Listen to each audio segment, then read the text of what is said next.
Hello everyone, and welcome back to Mr. Night Fear. I know many of you listen to these stories to help you fall asleep. So, before you get settled in, I'd love for you to leave a comment letting me know where you're listening from. And if you're enjoying the episodes, don't forget to like and subscribe to the channel.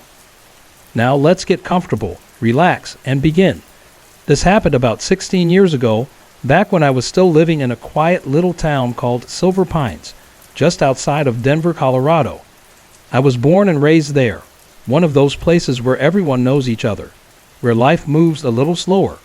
But what happened that day? It still sends a chill down my spine. I was around 16 or 17 at the time, though the exact age feels blurred now. I lived with my mom and my grandma in a cozy 2-bedroom house tucked behind an old elm tree. We were a close-knit trio, always running errands together, usually grabbing a bite to eat after finishing up. It was a simple routine, comforting, familiar. That afternoon, I went with my grandma to the local pharmacy. It was part of a little strip mall we visited often. Nothing fancy, just a bank, a small grocery store, a local pizza place, and the pharmacy. I remember the air had that crisp mountain chill to it, and the sun was still up, casting long shadows across the lot. I told Grandma I'd wait in the car while she ran inside to pick up her medication. It seemed like any ordinary day. The parking lot was calm, with a few cars scattered around. Some folks were going in and out of the shops. On my side of the car, there were 2 empty spots. I wasn't really paying attention, just staring out the window, lost in thought, until something moved just at the edge of my vision. I turned my head and froze. Just a few spots overstood something. Someone, maybe, but it wasn't right. It was tall, way too tall, at least 8 feet, maybe more. It had the shape of a person, but its face looked wrong.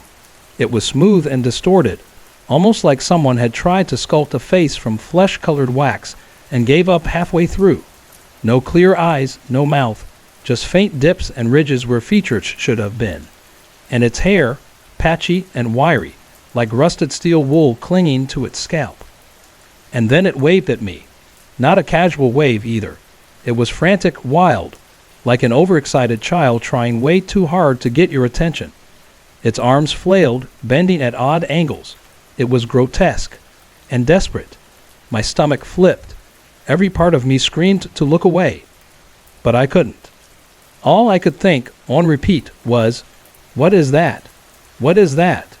Then, without warning, it was gone. No, worse. It wasn't gone. It was right there, right at my window. I didn't see it move. It didn't walk. It didn't run. It was just there, bent at the waist, its warped face nearly pressed against the glass. Still waving, still flailing like it was thrilled to see me. I didn't scream. Somehow, I held it in. My hands shook as I reached for the radio, pretending to fiddle with it, trying to act like I hadn't noticed. My heart thundered in my chest, and I felt like I was suffocating. Out of the corner of my eye, I could still see it. That face, so close. The waxy indentations where eyes should have been. The jagged movements. It was like something pretending to be human, and failing miserably. Then, just like that, it vanished. No footsteps, no shadows, nothing. I didn't see it leave. I didn't hear a thing. It was just gone. I locked the doors immediately, scanning the mirrors, looking around in every direction. The parking lot looked exactly the same as before. Normal. Calm. Too calm. I kept expecting to see it walking away, maybe heading into a store, maybe laughing at a prank. But there was nothing. No trace of it at all. When Grandma came back out a few minutes later, I was shaking. I couldn't hold it in. I told her everything through a stream of tears as we pulled out of the lot. She didn't laugh. She didn't doubt me. She just squeezed my hand and told me it would be okay. When we got home, I rushed inside and broke down in front of my mom. They both listened, and I could tell they believed me. As impossible as it sounded, they knew I wasn't making it up. For years after, I couldn't talk about it without getting emotional. Even now, I avoid being alone in parked cars, especially in that lot. It's still there, that strip mall. Same stores, same faded signs. No one's ever reported anything strange happening there, as far as I know. But I know what I saw. It wasn't a guy in a mask. It wasn't a prank. It was too tall, too fast, too wrong. The way it suddenly appeared at my window, the way it waved, the warped, melted face that seemed to watch me without eyes. I don't know what it was. Maybe I never will. But I know this much. I never want to see it again. Have you ever seen something that felt like it didn't belong in this world?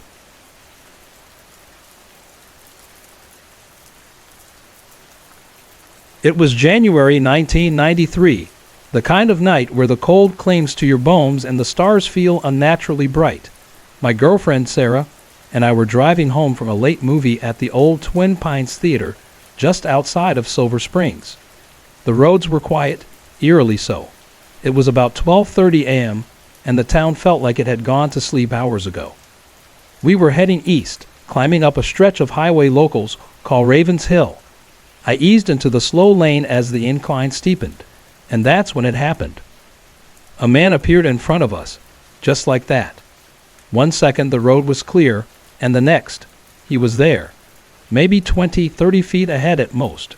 He was walking in our lane with his head down, hands shoved into his pockets. I remember the details too clearly. White t-shirt, faded blue jeans, scuffed sneakers, and a red baseball cap pulled low over his eyes. I was doing around 45 miles per hour. There wasn't time to think, just pure instinct. My stomach dropped. I was going to hit him. Sarah screamed, this raw, piercing scream that cut straight through the air and made my heart seize up. I slammed on the brakes. Hard. The tires screeched against the pavement, and everything blurred as the car slid. I closed my eyes for a second, bracing for impact. But there was nothing. When the car finally stopped dead in the middle of the highway, everything was still, silent, except for Sarah's panicked sobs and the sound of our shallow, fogged-up breaths. That's when we noticed it. It was freezing inside the car. Not just chilly, but cold enough that we could see our breath billow like smoke. The windows were coated with condensation, even though the heater had been running the whole drive. Then, the battery flickered. The headlights dimmed, the dashboard lights faded, and the car just died. For a minute or two, we sat there in the dark, stranded on an empty road, cold air sinking into our clothes. I kept one hand on the wheel, the other gripping Sarah's. She was shaking. When the engine finally sputtered back to life, I didn't hesitate. I hit the gas and we flew down that hill, silent and shaken. It took a while before Sarah could speak clearly again, but when she did, her words made my blood run cold. She said we hit him, only he didn't fall, didn't react. Instead, she said, he walked straight through the car, like mist, like he wasn't even really there. She swore it, repeated it to her pastor, her parents, and mine, over and over. The same details, the same man. Later that night, we went back with a few friends. We needed to know, had we hurt someone? Was he lying somewhere on the road injured? But when we returned, there was nothing. No broken glass, no dents, no blood, no sign of anyone. Just the hill, quiet and still under a pale moon. We walked the area, checked the shoulder, even combed the ditch, but there was nothing to find. We went home with more questions than answers, both of us rattled to the core. Sleep didn't come easily after that. I lay awake for nights, replaying it all. His clothes, the cold, the car dying, the look in Sarah's eyes. I didn't talk about it much. Who would believe it? People chalk that kind of thing up to exhaustion or imagination. Years passed. I turned 40, got married, had kids. But I never stopped thinking about that night. And when I occasionally run into Sarah, usually around town during the holidays, it's the first thing we talk about. That night never left either of us, and we're not the only ones.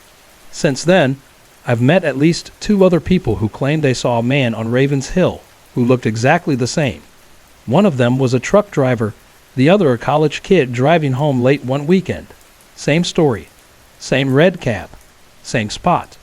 I did some digging. There's no official record of a man being hit there, no missing person matching the description. But there have been fatal crashes along that stretch of highway, some pretty bad ones too, especially before they added guardrails on the blind curve. Locals say it's cursed, or haunted, or both. I don't know what we saw that night. A ghost? A warning? A leftover piece of someone who never got to go home. But I do know this. I drive that road almost every day now, and not a single trip goes by without that memory clawing its way to the surface. In a strange way, I guess we were lucky. Whatever it was didn't follow us. It stayed behind, tethered to that cold ribbon of highway. And every time I passed that curve, I glanced toward the shoulder, just in case. What do you think it was? Have you ever seen something that shouldn't have been there?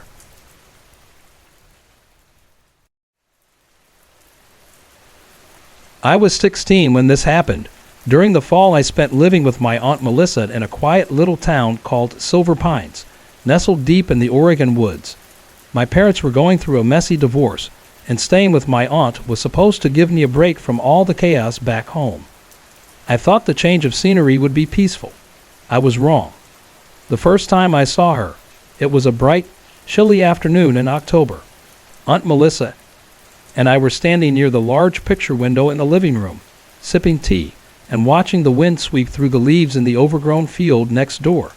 That's when I noticed her, a little girl, maybe 10 years old, standing at the edge of the lot. She wasn't playing or walking by.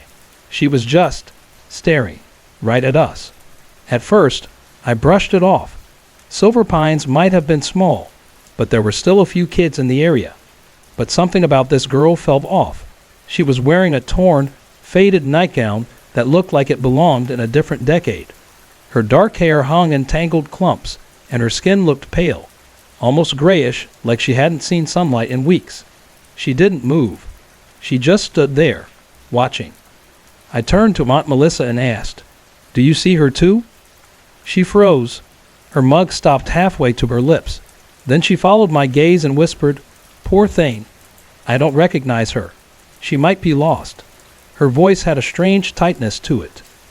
She reached for the phone to call the sheriff's office, but before she could finish dialing, the girl smiled. It wasn't a sweet or shy smile. It was wrong, too wide, too knowing. Then she turned and ran into the field. In a blink, she was gone. We both looked, scanning the lot, but there was no sign of her. Aunt Melissa slowly lowered the phone and said, almost absently, "What girl?" Her face had gone pale. It was like she was trying to convince herself nothing had happened. I tried to let it go, but I couldn't shake the image of that grin. A few days later, I was home alone, standing near that same window, watching the fog roll across the empty lot. My thoughts drifted back to the girl. That's when I saw her again. This time, she was closer, just beyond the fence, and she was smiling. That same awful smile. My body tensed. I couldn't take it anymore. I slipped on my hoodie and walked outside, determined to figure out who she was and what she wanted. The cold air bit at my skin as I crossed the yard and stepped into the lot. As soon as I got close, she giggled, soft, distant, and darted deeper into the overgrowth, disappearing behind a cluster of pine trees. I followed, calling out, "Hey, are you okay?" But she didn't answer. Just that eerie laugh again, floating through the branches. I pushed through the underbrush and found a small clearing. It was quiet, too quiet, and then I felt it, an urge to dig. I don't know why. It wasn't logical. It felt instinctive. I found a stick and started to scratch at the dirt. A few minutes in, the stick caught on something. I pulled it up and froze. It was a piece of fabric, dingy, torn, and covered in dirt, but the pattern was unmistakable. It matched the nightgown the girl was wearing. I dropped it like it burned me and ran back to the house, heart pounding. I knew she was trying to tell me something, but I didn't want to know what. I should have told someone, but I didn't. I just shut down. I pretended it wasn't real. That night, everything changed. My bedroom window faced the lot, right where I'd seen her last. I lit a candle and tried to relax with music, but the wind outside felt heavier than usual, pressing against the glass. Then I heard it, That laugh. Light, mocking. I paused the music and listened. Another giggle. Closer this time. I turned toward the window, and there she was. She hovered outside, inches from the glass, her nightgown fluttering in the breeze, her eyes locked on mine. That same too-wide smile stretched across her face. My window was 6 feet off the ground. There was no ledge, no ladder, nothing. But she floated there, like gravity didn't apply to her anymore. I panicked. I shoved the armoire in front of the window, heart pounding, and cranked my music back up. But the laughter didn't stop. It got louder. It echoed from every shadow in the room, from the closet, from under the bed. Then came the scratching. Sharp, deliberate, nails dragging along glass. I curled under my blanket and begged for sleep to take me. Eventually, I must have passed out. When I woke up, sunlight was streaming through the cracks around the armoire. For a moment, I felt relief, until I sat up and winced. My stomach ached. I lifted my shirt. A long, thin scratch ran across my side. Fresh, deep, like someone had dragged a fingernail over my skin while I slept. I didn't sleep in that room again. I moved to the couch in the living room and stayed there until I left Aunt Melissa's house for good. Whatever was haunting me stayed behind. Or so I hoped. Even now, years later, I sometimes catch myself glancing toward empty lots or shadowy corners, half expecting to see that smile again. And I still wonder, who was she? What did she want? And did she ever really leave?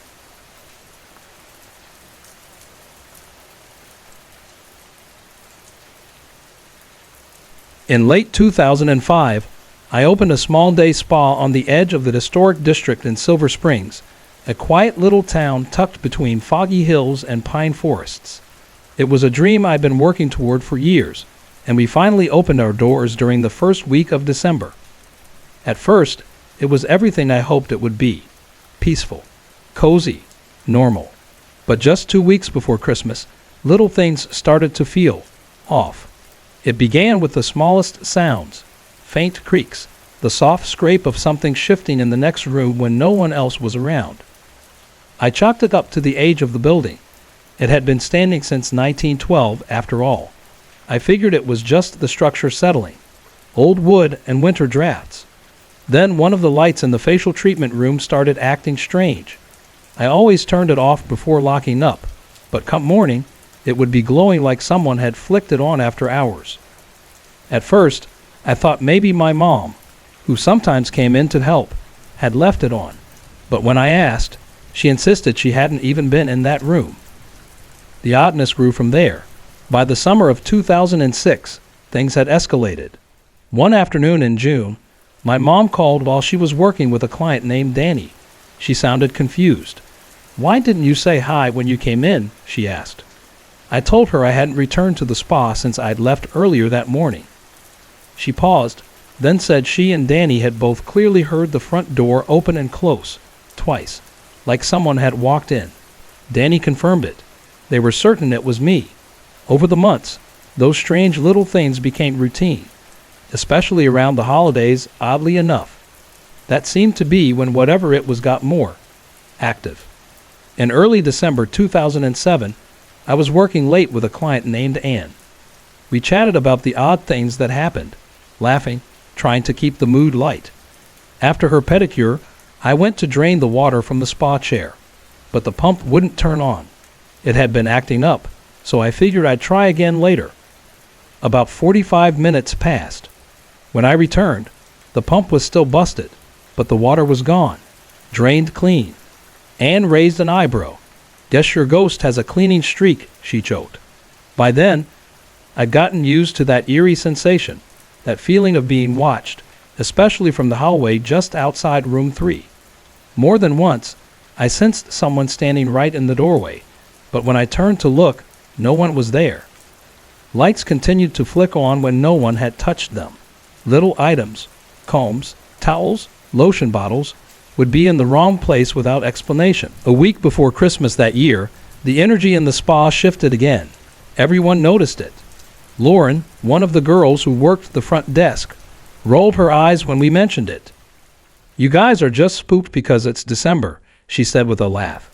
"There's no ghost." But less than an hour later, she came back from the far hallway, face pale, eyes wide. She'd gone to freshen up in the back bathroom and said she'd been shoved, not brushed past, not nudged, shoved, hard enough to stumble. She never questioned the stories again after that. In February 2008, I was with my coworker Lee and a longtime client named Betty. About 30 minutes in, Betty and I noticed the buzzing sound of Lee's clippers starting up. We didn't think much of it, figured Lee had turned them on. But when she came back into the room, she asked us if we had. She hadn't even been to her station yet. The really strange stuff always happened after dark. In October of 2009, my mom was staying late to reorganize the kitchen area. Later, she told me that as she stood by the sink, she felt an intense gaze on her from behind. No one was there. The entire building was locked. She started hearing faint banging sounds, muffled rattles, like someone was opening drawers or slamming cabinets. Eventually, she got so unnerved that she left early. Then came the moment I'll never forget. It was mid-December 2009. My granddaughter Ashlyn, just 2.5 years old at the time, was visiting the spa with me. She needed to use the bathroom, so I walked her down the hallway toward the back, the same one where Lauren had her encounter. Ashlyn came running back before she even made it to the door. Her face was pale, and she clutched my hand tightly. "Scary's back there," she whispered. I asked what she meant, but she wouldn't explain. Eventually, after some gentle coaxing, she agreed to show me. We didn't get far. Halfway down the hallway, she stopped cold. Her tiny hand shot out, pointing at a patch of empty space. "It's right there," she said. "It's black, and it has no eyes." I didn't see anything, but I felt something. Cold, heavy, like the air had thickened. Ashlyn wasn't the only one sensitive to it. Ashley, another stylist, kept complaining about her digital clock resetting itself. It was the only one in the building doing it. One day she told me she'd seen a figure sitting in one of the waiting chairs, just for a moment. Then it was gone.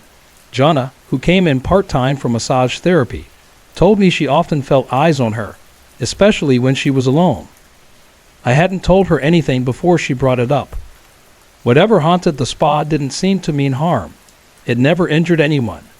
But it was persistent, present, especially around Christmas. It would turn on lights, drain water, move things, show up just enough to remind us we weren't alone. I still think about it now, years later. I'll never forget the things we saw, the things we felt. And sometimes, especially during the holidays, I wonder if it's still there, watching, waiting, just beyond the hallway's edge. Have you ever felt something watching you, even when you knew you were alone? There have been 3 moments in my life that I can only describe as haunting. These weren't just strange coincidences or unsettling dreams. They were real, and I've never forgotten them. I doubt I ever will. The first happened when I was a child, living in a quiet neighborhood in Silver Springs, Oregon. Our house sat at the edge of town on what used to be farmland, about 4 acres tucked between a row of older ranch-style homes and a run-down auto repair shop. Despite being near the town center, the place felt isolated, like it existed in its own pocket of time. There was a small orchard, tangled grapevines, dense trees that pressed in from every side, and a couple of decaying sheds that looked like they hadn't been touched since the 40s. We had chickens, goats, dogs, cats, and even 2 horses. My parents were deeply involved in the local art scene. My dad built a mock western town in the backyard, false front saloons and all. They hosted plays and charity events for kids with disabilities. The place was always busy, full of laughter and visitors.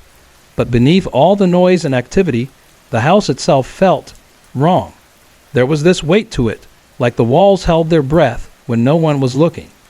At night, it was worse.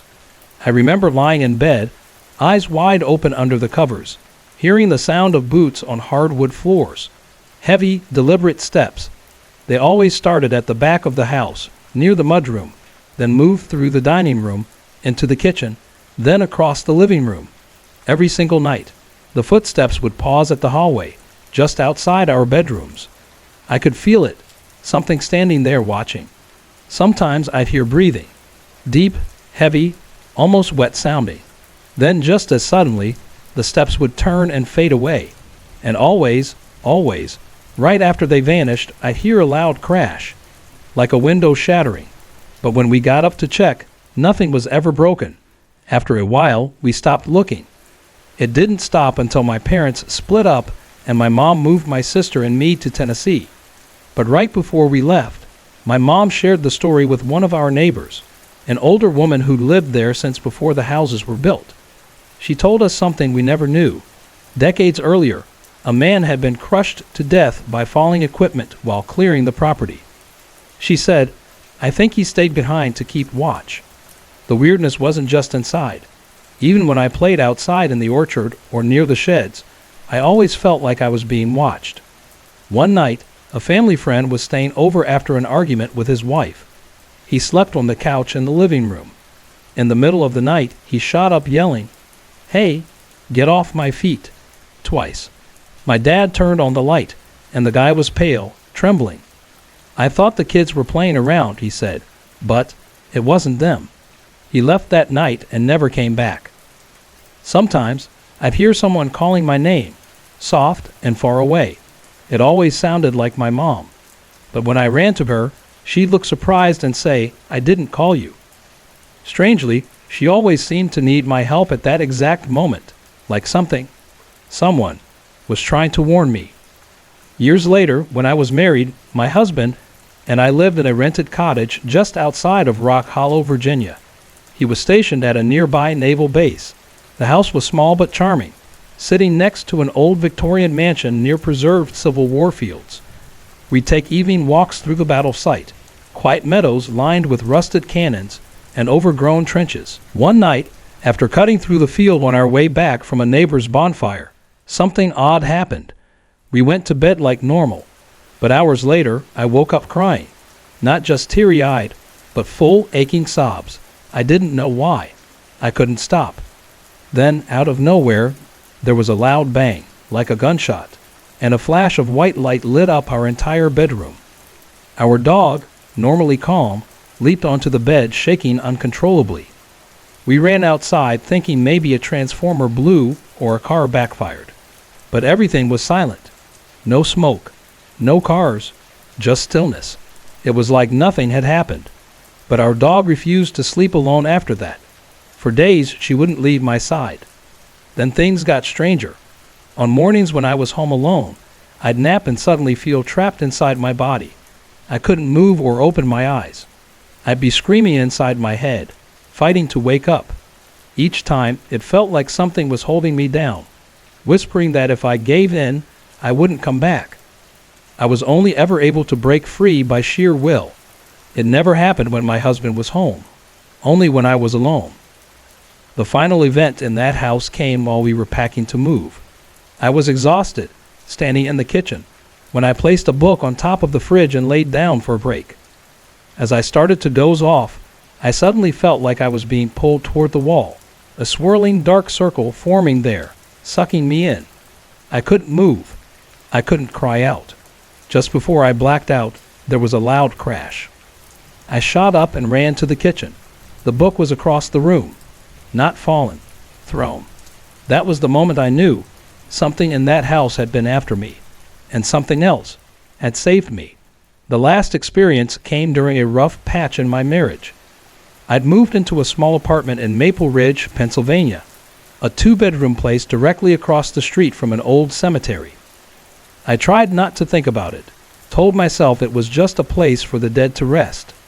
But things in that apartment didn't stay restful for long. The room where I kept my desk and computer quickly became strange. The lights would flicker without reason. The door would slowly shut itself. At first, I thought it was just faulty wiring or bad air circulation. But even after replacing the bulbs and checking for drafts, the pattern continued. One weekend, my grandson came to visit. As we played in the living room, the lights in the hallway flickered. Then, the door to the computer room began to close. My grandson froze, pointing. His face twisted in fear. "Man," he whispered. "Man." There was no one there. Nothing I could see. But the fear on his face was real. I stood up, heart racing, and said, "I don't know who you are, but you're scaring my grandson. Leave, now." He stopped crying. His face relaxed. Then he simply said, "Man gone." The next night, when the lights flickered again, I spoke out loud, calmly but firmly. "If you mean something, say it now. If not, leave this place and don't come back." And just like that, everything stopped. No more flickering. No more shadows. No more doors slowly creaking shut. Since then, I've had smaller moments, like the time I felt dizzy and overcome with sadness while standing in the holding cell of an old sheriff's station, later learning someone had died there, or the chill that runs down my spine when I walk past certain houses in town, the kind where the curtains never move and the lights are always dim. Were these ghosts? Memories? My imagination? I don't know. But they left a mark on me, a quiet echo I still carry. And sometimes, late at night, I wonder, what if I hadn't listened? Have you ever experienced something like that?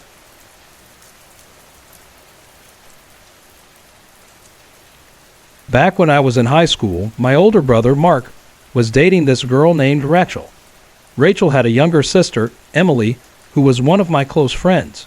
One weekend, they invited both of us over for a sleepover at their house on the edge of Silver Springs, a quiet little town tucked between pine forests and farmland. The area had a strange feel to it. Just down the road were some old preserved lands that locals claimed were sacred. There were even rumors about an old pioneer cemetery that the city had fenced off years ago. When we got there, Emily and Rachel started sharing some eerie stories about the house, how weird things always seemed to happen there. Mark brushed it off. He wasn't into that kind of stuff and ended up heading to bed early with Rachel. Meanwhile, Emily and I stayed up late in their converted garage, hanging out and sharing stories. We talked about the strange places we'd been, creepy things we'd seen, the usual stuff. The garage smelled like cold cement and old wood, and the single bulb overhead flickered every now and then. Somewhere in the middle of our conversation, Emily told me there was a spirit in their house. She believed it was a war veteran, though she didn't know his name. She said he once told her, during a dream or something like it, that he wasn't from Silver Springs and was searching for his wife. She believed he'd fought in one of the old wars, maybe in the late 1800s, and that he mostly lingered in the garage. We kept chatting, but suddenly, I noticed something move. There was a wooden hockey stick mounted on the wall next to me. It swayed just a little, like it caught a breeze. I figured it was nothing, maybe a draft. But then, out of nowhere, an umbrella leaning against the corner snapped open, smacked me on the shoulder, and spun once before collapsing to the floor. I looked at Emily, startled. She just gave me this quiet smirk and said, "See, I told you, he's here. I think he likes you." We ended up staying up all night, swapping stories and drinking too much soda. Somewhere around 3 a.m., Emily told me about another spirit she'd seen in the house, a little boy. She said he never spoke, just appeared as a faint, shadowy figure at the edge of her room. Rachel used to sleep on the bottom bunk, but she moved to the top one after waking up night after night with the sensation of someone pressing down on her chest. They figured the boy was maybe 5 or 6. The next morning, once Mark and Rachel were up, we all decided to play cards in the living room. Mark sprawled out on the couch and within minutes drifted off on his back. At first, it was peaceful, until it wasn't. I started hearing these low, strained sounds, like he was struggling to breathe. At first, I joked, "Guess he snores now," but something about it wasn't funny. I leaned over and shook him. His eyes snapped open, wide and glassy. He looked around, completely disoriented, like he didn't even know where he was. He rolled onto his stomach and fell back asleep, but that's when things got terrifying. His body started trembling, then convulsing. His breathing turned labored, almost guttural. Panicked, the 3 of us ran to help him, trying to roll him over, but it was like he'd suddenly become made of stone. like dead weight, easily triple his normal size. When we finally managed to flip him onto his back, I felt a cold shock ripple through me. His body moved, but his face didn't. It stayed pressed against the cushion, like something invisible was holding it there. Without thinking, I reached for the cross I always wore under my shirt. I pressed it gently to his cheek and started whispering a prayer, one I hadn't said in years. After a minute or so, the shaking stopped. His face relaxed, and he blinked awake, gasping like he'd come up from underwater. We were all shaken, but I had to ask, "What were you dreaming about?" He hesitated, then said quietly, "I don't think it was a dream. It felt real." He told us he'd been standing in a field. There was a little boy nearby, quiet, featureless, just watching him. Mark said he didn't feel like himself, more like he was just observing. Then, from the edge of the field, an older man appeared and dragged the boy into the middle of the clearing. Mark said he couldn't move, couldn't scream. He just watched as the man pinned the boy down and smothered him with a pillow. He hadn't heard the story Emily told me the night before, but now his words echoed it perfectly. Later that afternoon, we sat around trying to shake it off. We kept playing cards, trying to act normal. I sat facing the sliding glass door to the patio while the others had their backs to it. That's when I saw it. Out of the corner of my eye, a small figure darted across the patio. I turned just in time to see a little boy running past. He vanished into the sunlight, but the shadow he left behind on the wood deck was unmistakable. I didn't say anything at first. I just stared. I knew what I saw. Later that week, Emily and I searched online, trying to find any reports about a child dying in the area, any local legends, anything, but there was nothing. To this day, I don't know what happened, but I've never forgotten the weight of Mark's body, or the way his face stayed pinned like that, or the shadow of a boy running through sunlight. What do you think it was? Have you ever experienced anything like that?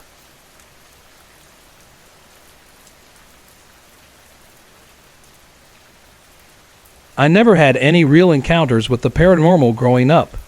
At least, not until I was 12. What happened that year was entirely my fault, and I've lived with the consequences ever since. That summer, my parents went on a week-long road trip down the West Coast, and they left me with my grandfather at his ranch in Aspen Hollow, a remote little town nestled deep in the Colorado mountains. His house sat on 1,000 acres of pine-covered land, surrounded by foggy hills and rustling woods. The place always gave me the creeps as a kid, but I never thought it was the house itself. It was something else. One morning, I woke up unusually early, well before the sun came up. The room I stayed in had heavy blackout curtains, so even in broad daylight it stayed dim and silent. I remember lying there, staring at the dark ceiling, thinking about an episode of The Twilight Zone I'd seen the night before. In it, a man with a terminal illness makes a deal with the devil, trading his soul for 1,000 years of life. It fascinated me. My 12-year-old brain started spinning with possibilities. There were so many things I wanted. What if I tried something like that? Just for fun. So I sat up in bed and started talking out loud into the darkness. I said something dumb like, "I'll trade my soul if I can get everything I ever wanted." I listed off a few childish things. Nothing serious. Then I waited. Nothing happened, of course. I sat there, feeling silly and kind of embarrassed, even though I was alone. After a few minutes, I shrugged it off and lay back down. I was just beginning to drift into that strange place between awake and asleep when something grabbed the back of my neck, hard. I snapped upright, heart racing, and scanned the room. Nothing. My breathing was loud in the silence. I tried to tell myself it was just a dream or some kind of muscle twitch. It didn't exactly scare me at the time. I just thought I'd imagined it. Eventually, I relaxed enough to lie down again and fell asleep. I don't know how much time passed, but I woke up again, suddenly, fully. Like my body knew something was wrong. That's when I saw it. Standing directly over me was a tall, shadowy figure. The room was already dark, but this thing was darker than darkness, like it absorbed the light around it. I froze. At the same time, I felt an invisible force slam into my chest, holding me down. I couldn't move. I couldn't scream. My whole body was locked in place as if I'd been tied to the mattress. My heart was pounding so hard it hurt. And then I heard it, the moan. It started low, almost like a growl, and quickly grew into a piercing, soul-wrenching scream. But it wasn't in the room. It was inside my head, echoing from somewhere deep inside me. It didn't sound human. It was ancient, terrifying. It was the sound of something that didn't belong in this world. I can only describe it as the sound of hell itself. In that moment, I truly believed I was going to die. Somehow, I managed to mouth the word, "Stop." The moment I did, everything stopped. The figure was gone. The weight on my chest vanished. The scream ended in an instant, leaving a silence so complete it hurt my ears. I was shaking so badly I thought the bed was vibrating.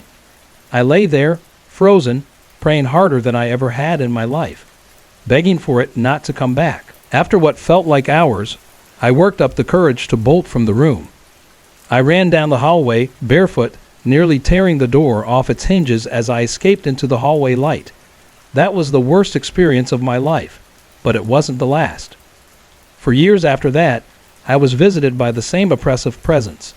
It never spoke, never revealed a name, but I could feel it. Every time it came, I'd be pinned down, unable to move or call for help. I tried to convince myself it was just sleep paralysis. I read about it, watched videos, even tried relaxation techniques, but deep down I knew it was something else. Sometimes I feel it approaching before it even touched me. On certain nights, I would lie in bed and sense a creeping cold at the base of my spine. It would climb slowly, deliberately, like icy fingers sliding up toward my neck. And the moment it reached my head, I'd be paralyzed again.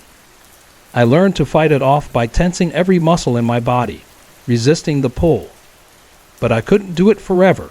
Eventually, my strength would give out, and when it did, the presence would take over. I never saw that shadow figure again, not like the first night. But I didn't need to. I felt it in other ways.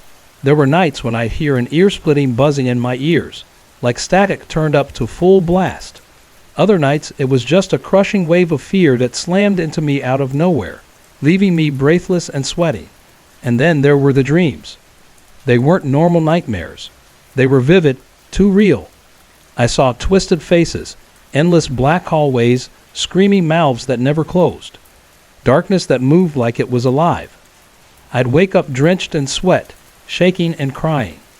I still remember one dream where I saw myself, my actual body, lying in bed, as if I'd been ripped out of it, watching from above. That one haunted me for weeks. Looking back, I think that one moment of childish curiosity opened a door that was never meant to be opened. I didn't know what I was doing.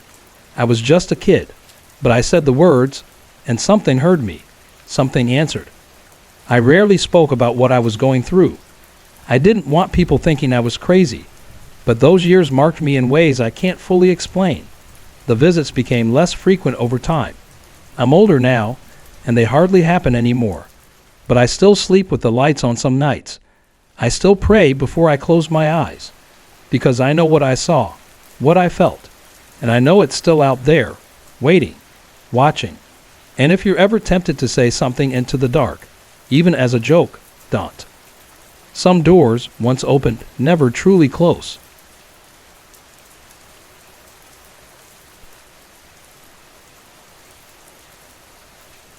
I've had strange experiences for as long as I can remember. The first one happened when I was just 5 years old, the day my grandfather passed away. I saw him that morning, standing at the bottom of the stairs in the basement of our old house in Silver Springs. He looked so real. He didn't say anything, just stood there watching me. At the time, I didn't understand what I was seeing. Later, at the funeral, I remember staring at the casket, completely confused. How could he have been at our house and lying in that coffin at the same time? That memory never faded. It clung to me through my childhood like a fog I couldn't shake. For a while, I think I blocked everything else out, any little tugs from the other side. But when I got older, Around 16, I started getting curious. That's when I tried a Ouija board for the first time. And if there's one thing I've learned the hard way, never mess with those things. They don't just open doors. They invite things in. And once something's inside, it doesn't always leave.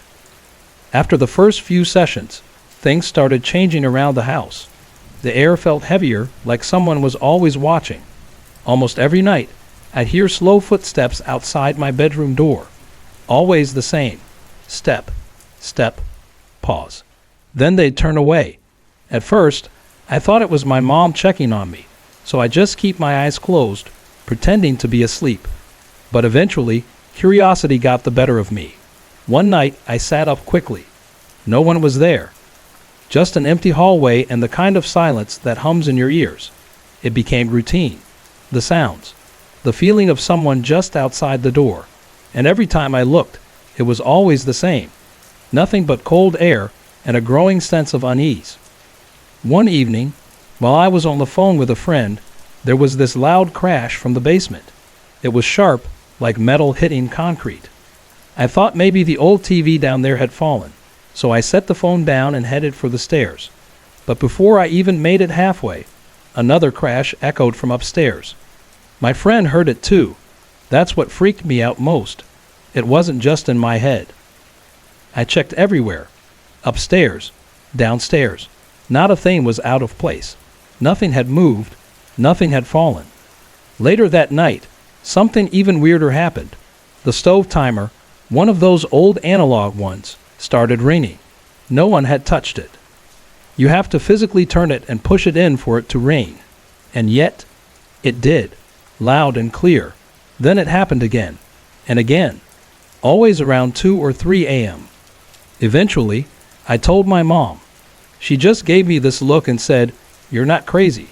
She'd heard it too, especially on nights when I wasn't home. She'd wake up to that same timer ringing, echoing through the kitchen. She never could explain it. Then one morning, she confronted my brother and me. "You two are too old to be crawling into my bed after bad dreams," she said, sounding annoyed. We just stared at her, confused. Neither of us had done anything like that. She led us into her room. One side of her bed looked slept in. The covers were pulled back, and the pillow had a deep impression, like someone had been lying there for hours. My mom is a heavy sleeper. She doesn't move around at night. Eventually, she convinced herself it was her father, my grandfather, checking on her. She wouldn't talk about it again after that. Despite everything, I kept using the Ouija board, desperate for answers. But I wasn't getting guidance. I was getting warnings, or worse. I remember one night vividly. The planchette spelled out the word, HAMST ear. A second later, I heard a loud squeal from across the house. I rushed to my room and found my hamster acting completely out of character, biting the bars, hissing, even biting me when I reached in. She'd never done that before. That was my breaking point. I shouted into the dark that every spirit needed to leave, that I was done, and I was. I never touched that board again. After that, the house slowly began to feel normal again. The footsteps stopped, the timer went silent, and for the first time in months, I slept through the night. Still, it never really ended. The supernatural just changed forms. As an adult, I've seen things, people that shouldn't be there. One time, I was grabbing lunch with a friend at this quiet diner near the edge of town. In broad daylight, I saw a man walk through the front door, except it was closed. He walked straight through it, didn't even slow down. My brain took a few seconds to catch up. By the time I stood up, he was gone. Another time, I was driving late at night with my brother. We were heading down a back road near Lake Elmwood when I saw a man dart across the street. I cursed, slamming the brakes and muttering about how reckless people are at that hour. But then I looked again and realized the man had no legs. From the waist down, he was just a blur. My brother never saw him. Lately, I've been having dreams, but they don't feel like dreams. They're too vivid, too real. I see people, strangers, crying, dying, suffering. One night I saw a man shoot himself in the head. Another time, A teenage girl sat on metal bleachers, her body bruised and shaking, as she cried uncontrollably. I didn't know them, but their faces haunt me even when I'm awake. A medium once told me I have a gift, or a curse, depending on how you see it. She said I've been pushing it down for years, that spirits are drawn to me, that they're trying to speak through my dreams. But here's the part that chills me the most. They never talk. Even when I beg them to say something, there's only silence. Or something worse. In one of the most intense dreams I've had, my grandfather appeared again, but this time he followed me through different rooms across different scenes. No matter where I ran, he was always behind me watching.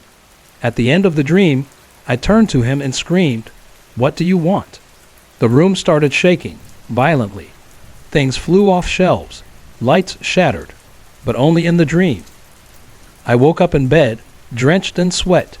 Everything around me was still, quiet. But inside, I had more questions than ever. And sometimes I wonder if he's still waiting for me to ask again. Sorry to interrupt.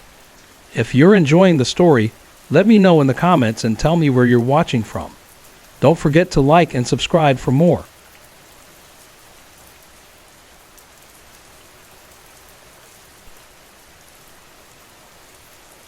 Let me tell you about my friend Rachel. She's the primary caregiver for her 93-year-old mother, Eleanor, who's been battling Alzheimer's and dementia for a few years now. I've met Eleanor a handful of times, and I've seen the decline firsthand. The forgetfulness, the outbursts, the eerie moments that feel like something more than just confusion. Lately, Rachel says it's been getting worse. Eleanor refuses to eat, won't take her medication, and sometimes just stares blankly at the wall for hours. The only way Rachel can convince her to eat is by reminding her that if she doesn't, she might have to go to a care facility. Rachel hates doing that, but she's exhausted and out of options. Rachel comes from a big family, one of 7 kids, but she's the only one who stepped up. And the twisted part, Eleanor was never kind to her, not even close. Rachel was always the scapegoat. When she was growing up, Eleanor made her clean the house top to bottom while the other siblings played outside. She used to say Rachel was a mistake, that she never should have been born. When Rachel was just 15, Eleanor kicked her out, literally shoved her out the door in the middle of the night, and told her not to come back. She had no choice but to figure out how to survive on her own. After that, they barely spoke for years. Then about 4 years ago, Rachel got a call from the hospital. Eleanor had fallen, fractured her hip, and needed surgery. After the operation, the doctors made it clear Eleanor couldn't live alone anymore, and not one of Rachel's siblings was willing to take her in. Not a single one. So Eleanor did the only thing she could. She begged Rachel, pleaded, said she had nowhere else to go. Against every instinct, Rachel agreed. She told me she hoped maybe they could patch things up, maybe start over. But that hope didn't last long. Eleanor hadn't changed. She still snapped at Rachel, still found ways to cut her down. The only time she was sweet was when she needed something. A year into living together, Eleanor was diagnosed with full-on Alzheimer's. That's when things got even stranger. The yelling started. She'd barge into Rachel's room in the middle of the night, ranting about people in the house. Strangers, she said, whispering loudly and keeping her awake. She accused Rachel of hiding them somewhere. Then came the little girl. Eleanor described her in alarming detail. Said she was around 5 years old, with long dark hair and ponytails, wearing a light blue dress. According to Eleanor, the girl would stand silently by her bed, giggle, and then run to hide behind the dresser. She even claimed a man had started showing up too. Said he stood in the corner, telling her she was going to die soon. That Rachel had sent him. Rachel brought it up with Eleanor's doctors. They said hallucinations are common in dementia patients, and maybe it was just Eleanor's brain pulling faces and voices from old memories. But Rachel couldn't shake the way Eleanor described them. Too vivid, too real. She told me about it one day while we were catching up over coffee, but she didn't go into much detail. She mostly brushed it off. Still, Eleanor remembered me and often asked Rachel to invite me over. I think she just liked the company, or maybe it was something else entirely. One evening, I stopped by for dinner. Rachel was busy in the kitchen, and I sat with Eleanor in the living room. From where I was sitting, I had a clear view of her bedroom. The door was cracked open, just a sliver. At one point, I heard a faint shuffle, like fabric brushing the floor. I turned my head instinctively, and for just a second, I swear I saw something move. It was small and quick, like a child darting out of sight. And whatever it was, it wore blue. I froze, hand pressed to my chest. Eleanor didn't seem to notice. She just kept chatting like nothing happened. Rachel was still clanking around in the kitchen and hadn't seen a thing. I didn't mention it. Later, while we were eating, I kept hearing soft noises coming from the hallway. Faint giggles, whispers. I thought maybe the TV was on, but when I asked, Rachel shook her head, said they hadn't turned it on all day. When I stood to leave, I heard it again, clearer this time. A high-pitched giggle. Right behind us. I glanced at Rachel, but she didn't even flinch. It was like I was the only one who heard it. Eleanor had already gone to bed by then, and the house felt still, too still. A few days later, Rachel called me. She sounded tired. Said Eleanor had another episode the night before. More talk of the little girl in blue. Eleanor claimed the girl kept running around the room, hiding behind furniture, giggling like it was all a game. That gave me chills. I asked if maybe Eleanor was remembering someone from long ago, maybe a cousin or a childhood friend. Rachel said no. She thought it was just another manipulation tactic, like everything else. But I'm not so sure, because I saw something that night, and I heard it too. And Rachel was standing right next to me when it happened, yet she didn't react. It left me questioning everything. Was it stress, my imagination, or something more? I haven't been back to Rachel's house since then, and I haven't slept well either. I keep thinking about that sliver of movement, that flash of blue, that laugh. Maybe it's just the dementia playing tricks on Eleanor. Or maybe, just maybe, something else is there, hiding in the quiet corners of that house. What do you think? Am I losing it? Or is something watching from the shadows, waiting for someone else to notice?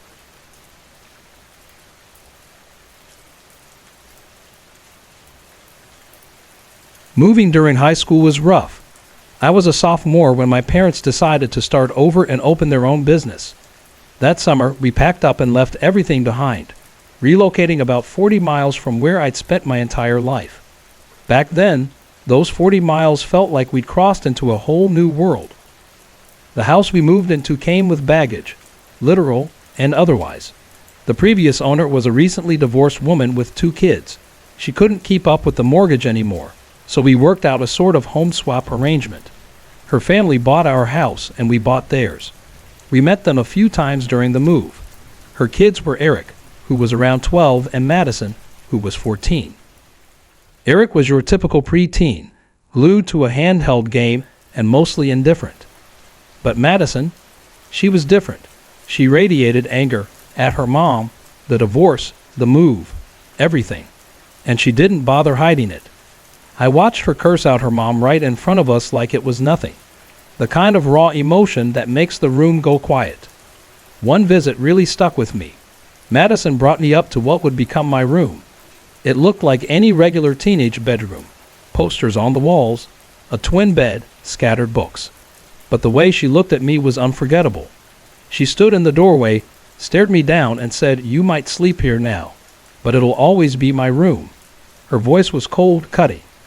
I laughed it off at the time, figuring it was just more teenage drama. Later, when they came to see our old house, I tried to show Madison around the neighborhood. Thought maybe we could bond over how weird this whole situation was. But she wasn't having it. She called the area dead and lame, and made it clear she had no interest in being friendly. I gave up after that. Time moved on. 7 months later, I was settling in. I'd made some friends, picked up a part-time job at the local diner, even started dating a guy named Josh. On weekends, Josh and I would take off to visit the lakes scattered around the area. It was our thing. Quiet drives, picnics by the water, the occasional dip when the weather was warm. One Saturday, we were at a small lake about 20 miles out when the sky turned on us. Thunder, lightning, heavy rain. We packed up and rushed back toward town. The only road out was a narrow 2-lane highway lined with fields and the occasional stoplight.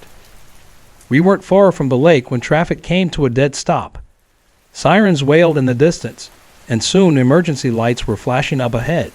A red pickup had run a light and been obliterated by a box truck speeding through the intersection. We were maybe 5 or 6 cars behind it. I remember the twisted metal, the broken glass, the silence in our car. Off to the side, a small group of men stood near a ditch. They were taking photos of something.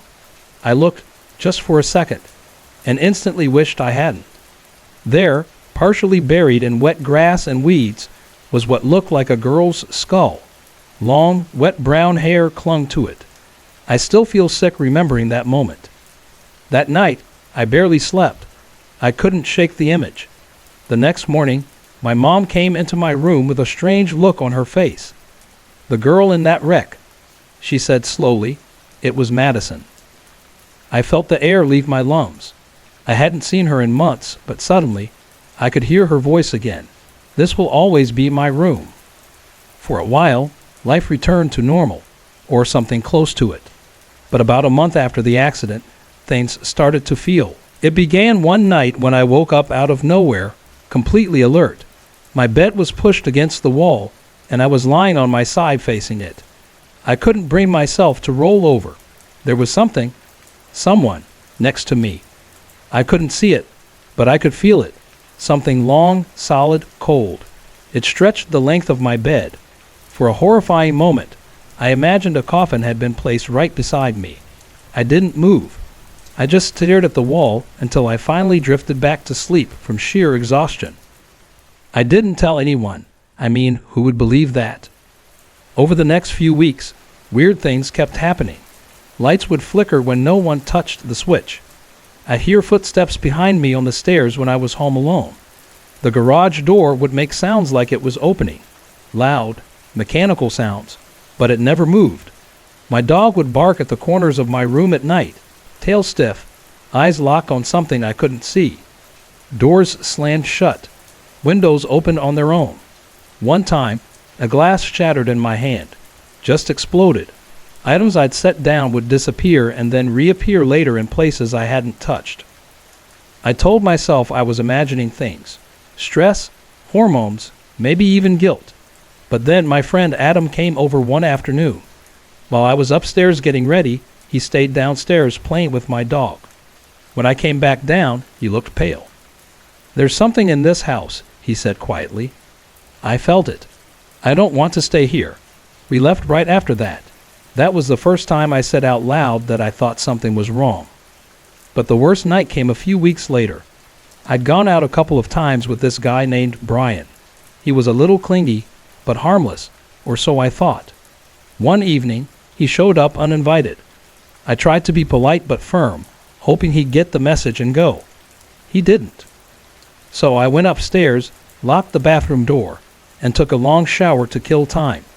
When I came back down, Brian was kneeling on the floor, mopping up spilled water. His face was pale, and he looked furious. "Why were you messing with me in the hallway?" he snapped. I blinked. I wasn't. I was upstairs.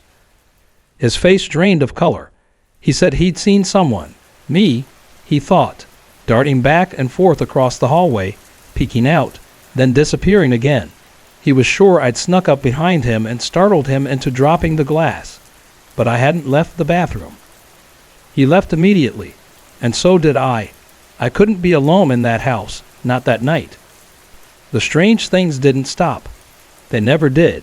Every room held a chill, every corner a shadow that lingered too long.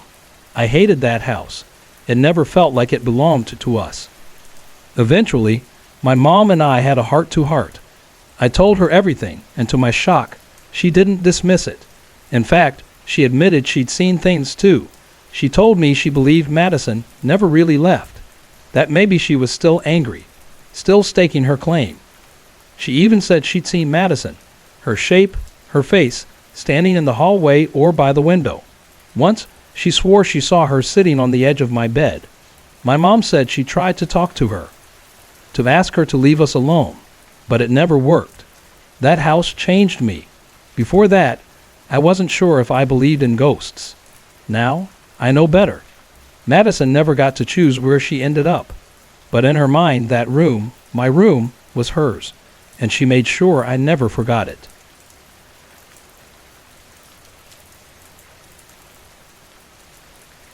Throughout my life, I've had moments in the dead of night that felt off. Strange things would happen, things I brushed off for years as dreams or tricks of the mind. But there are a couple of experiences that won't let go.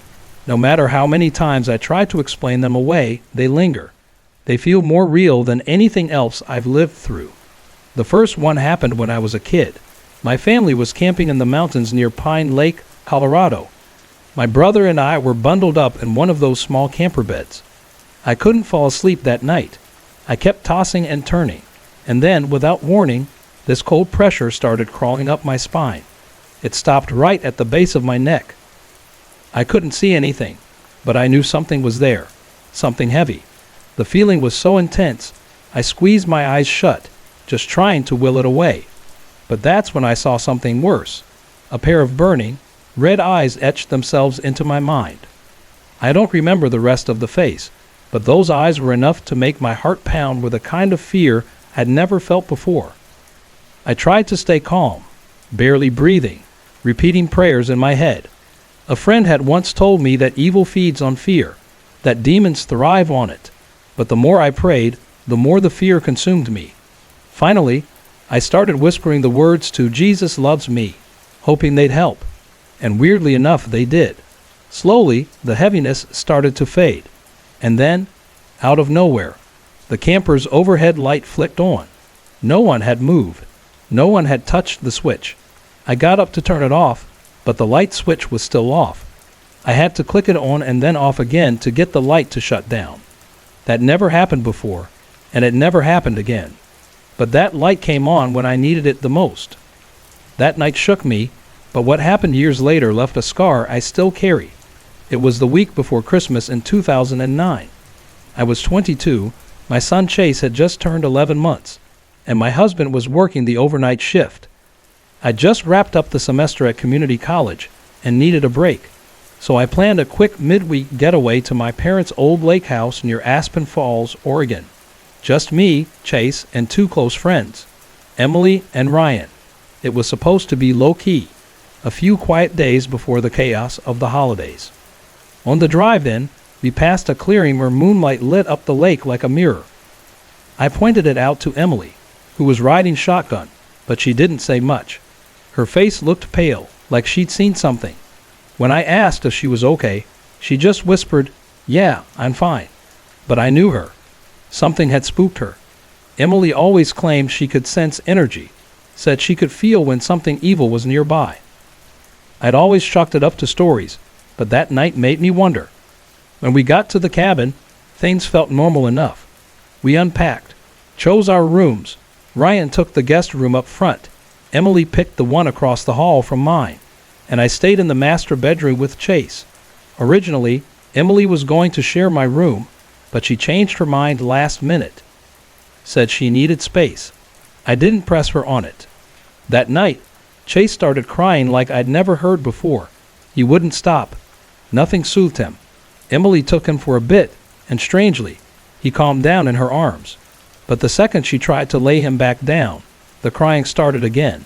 Eventually, I rocked him to sleep in the living room. I dozed off not long after, but the second I fell asleep, I was pulled into the most vivid dream. I was in a bright, crowded room full of laughter, but instead of feeling joy, I felt this deep anger building inside me. I pushed through the people and entered a second room. It was identical to the first, but completely empty. I sat down on a worn couch and stared at the glass coffee table in front of me. That's when I saw it. My reflection. Only, it wasn't me. The eyes were red, glowing. The reflection started pounding against the glass from the inside.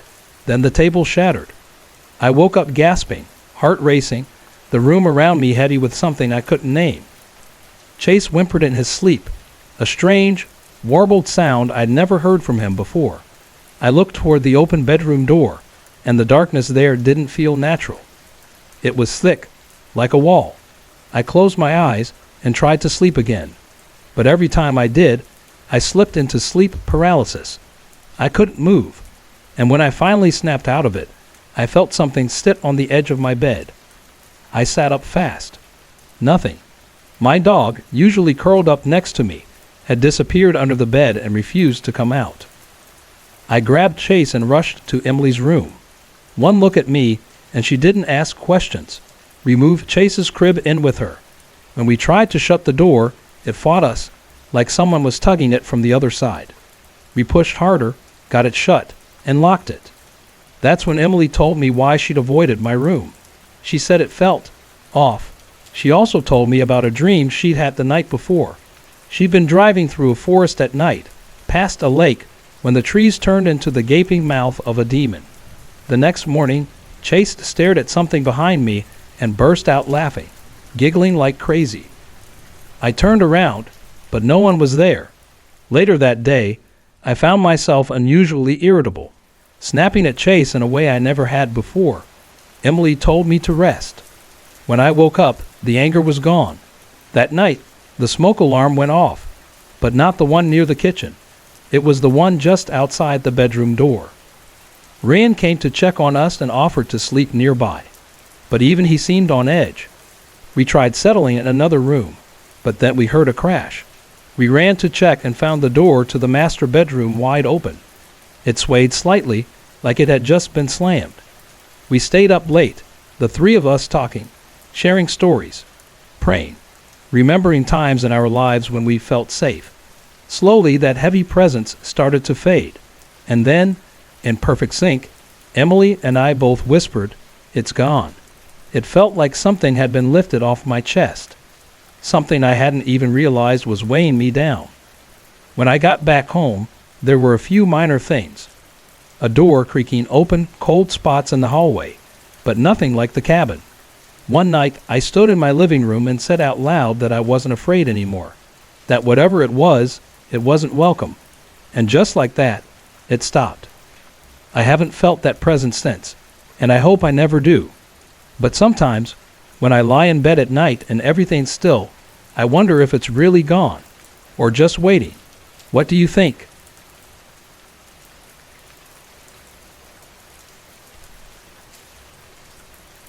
I've been working the night shift at a roadside motel just outside Silver Springs for about 7 months now. By this point, I've gotten used to the weirdness that comes with staying awake while the rest of the world sleeps. There's something off about being alert at 4 a.m., even when your body gets used to it. But some things go beyond just feeling eerie, things that don't make sense, no matter how you try to explain them. I've seen exit signs flicker like they're answering questions. Empty rooms come to life with music blaring in the middle of the night. Doors that won't open, no matter how hard you push, and glowing orbs that show up on the cameras, or worse, on my phone. It all started with the south exit sign. I noticed it one night blinking quickly, then slowing down to just a few flashes every minute.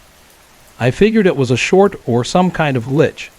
That night, my buddy Mike stopped by, and my wife, Emily, had brought me some dinner. While we sat at the front desk eating, the blinking light caught my eye on the monitor.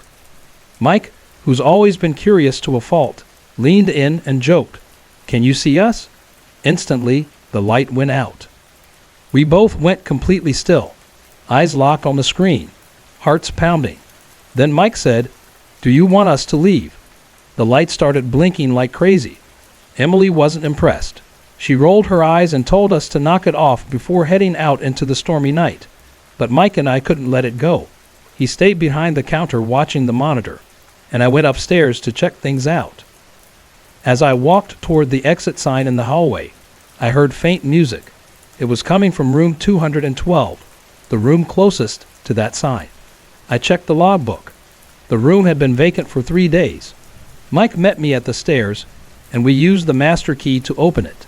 The moment we stepped inside, we could see our breath. It was freezing cold, unnaturally so. The old clock radio on the nightstand was blaring static and music at full volume, but no alarm had been set. We turned it off and unplugged it just to be sure. Everything else looked untouched.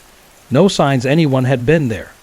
Still, We left fast and went back to the lobby in silence.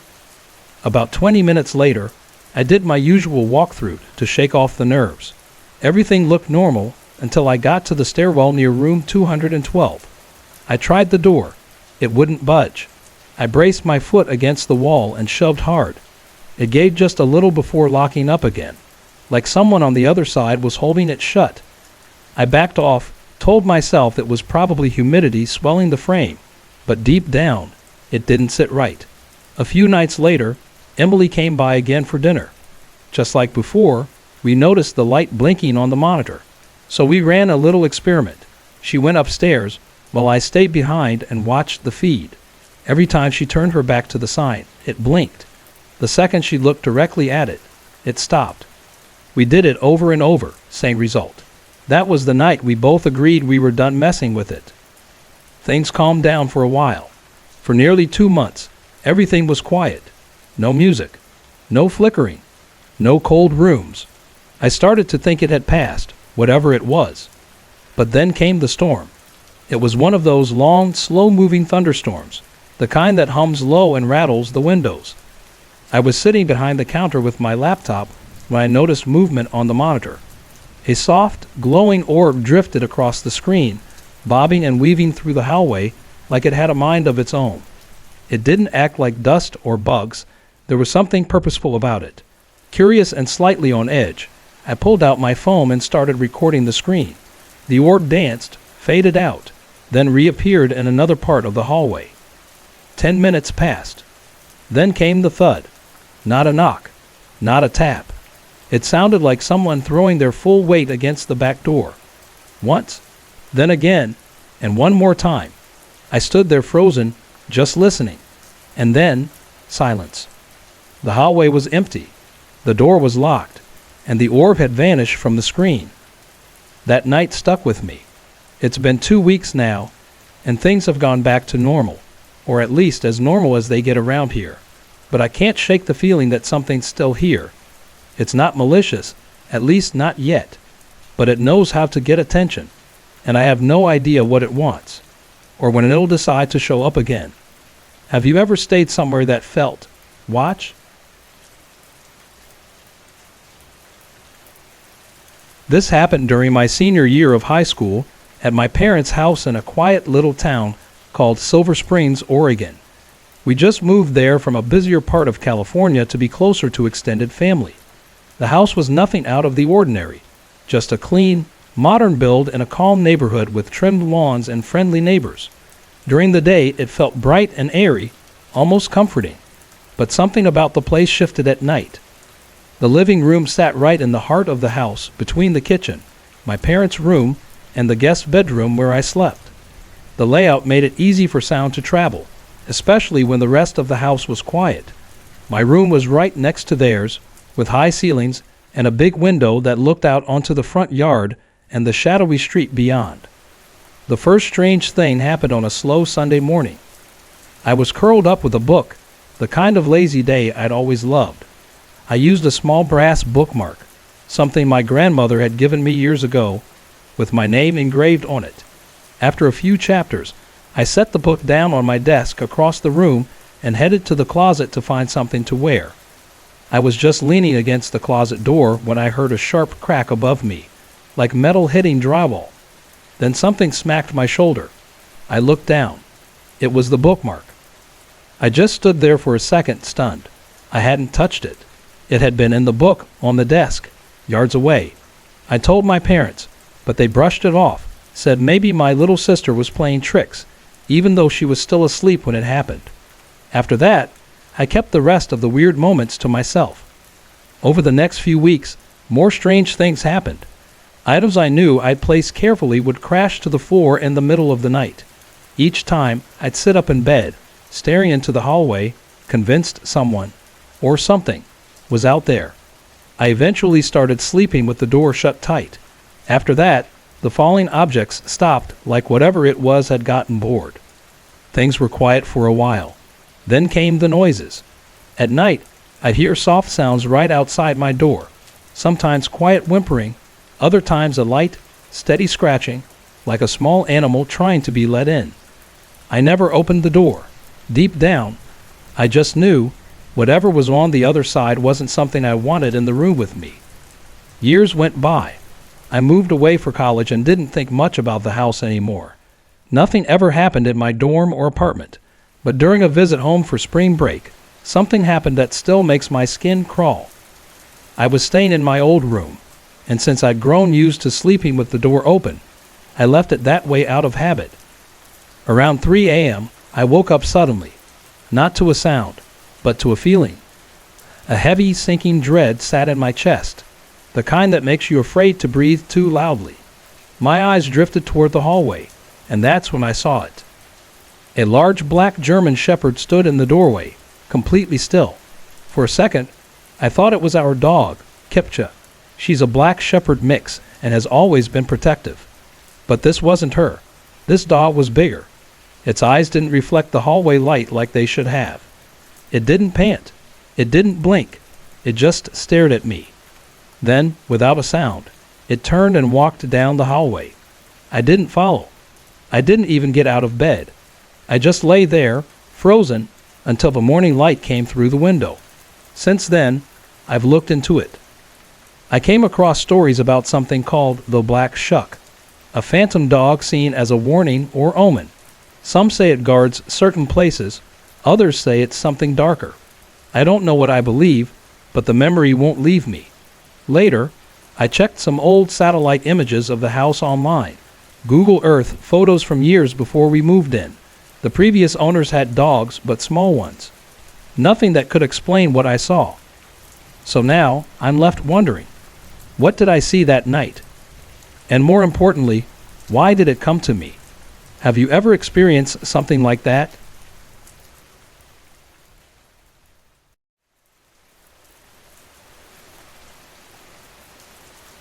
I've had strange experiences most of my life, some small, some impossible to explain, but I've rarely talked about them, writing them down. This is the first time I've ever tried. It's not easy sharing this kind of thing. People either get uncomfortable or they write you off completely. But I feel like it's time. Time to finally put these memories into words. So if you're reading this, just know I'm doing my best to be honest. And maybe a little brave too. I thought about starting with my very first encounter, something that happened when I was around 3. But I decided instead to begin with something that occurred when I was 11, old enough to understand what I saw, but still young enough to be open to things adults tend to dismiss. This story is about a dog named Baxter. In 1991, for her birthday, my mom got a white toy poodle she named Baxter. Don't ask me why she chose that name. She never explained it, and we never asked. Baxter was adorable, but that dog had a serious attitude. He adored my mom, but the rest of us, not so much. He'd growl or snap if we so much as passed too close to his food bowl. I never gave him a reason to bite me, but I can't say the same for my brothers. They thought it was funny to tease him until he lashed out. My mom didn't. She kept the wooden spoon on top of the fridge just for moments like that. Baxter's favorite spot was the front porch. He'd sit there beside my mom for hours, both of them watching our sleepy cul-de-sac like it was the most interesting show on earth. Back then, we lived in a small town in Oregon, Silver Springs. One of those places where kids rode their bikes until the streetlights came on, and everyone knew their neighbors. But things changed in the summer of '96. One hot afternoon, my mom stepped inside for a minute to grab an iced tea. She left Baxter on the porch, just like always. What happened next I only learned later, when she finally told me, leaving out the worst parts, thank God. She said she heard a sharp popping sound, followed by Baxter yelping. She ran outside and found him bleeding. Someone had shot him with a BB gun. My parents rushed him to the vet, but it was too late. He didn't make it. At the time, I didn't know most of the details. My mom kept it from me, didn't tell me about the blood or how Baxter had whimpered and tried to lick his wound. I only found out years later.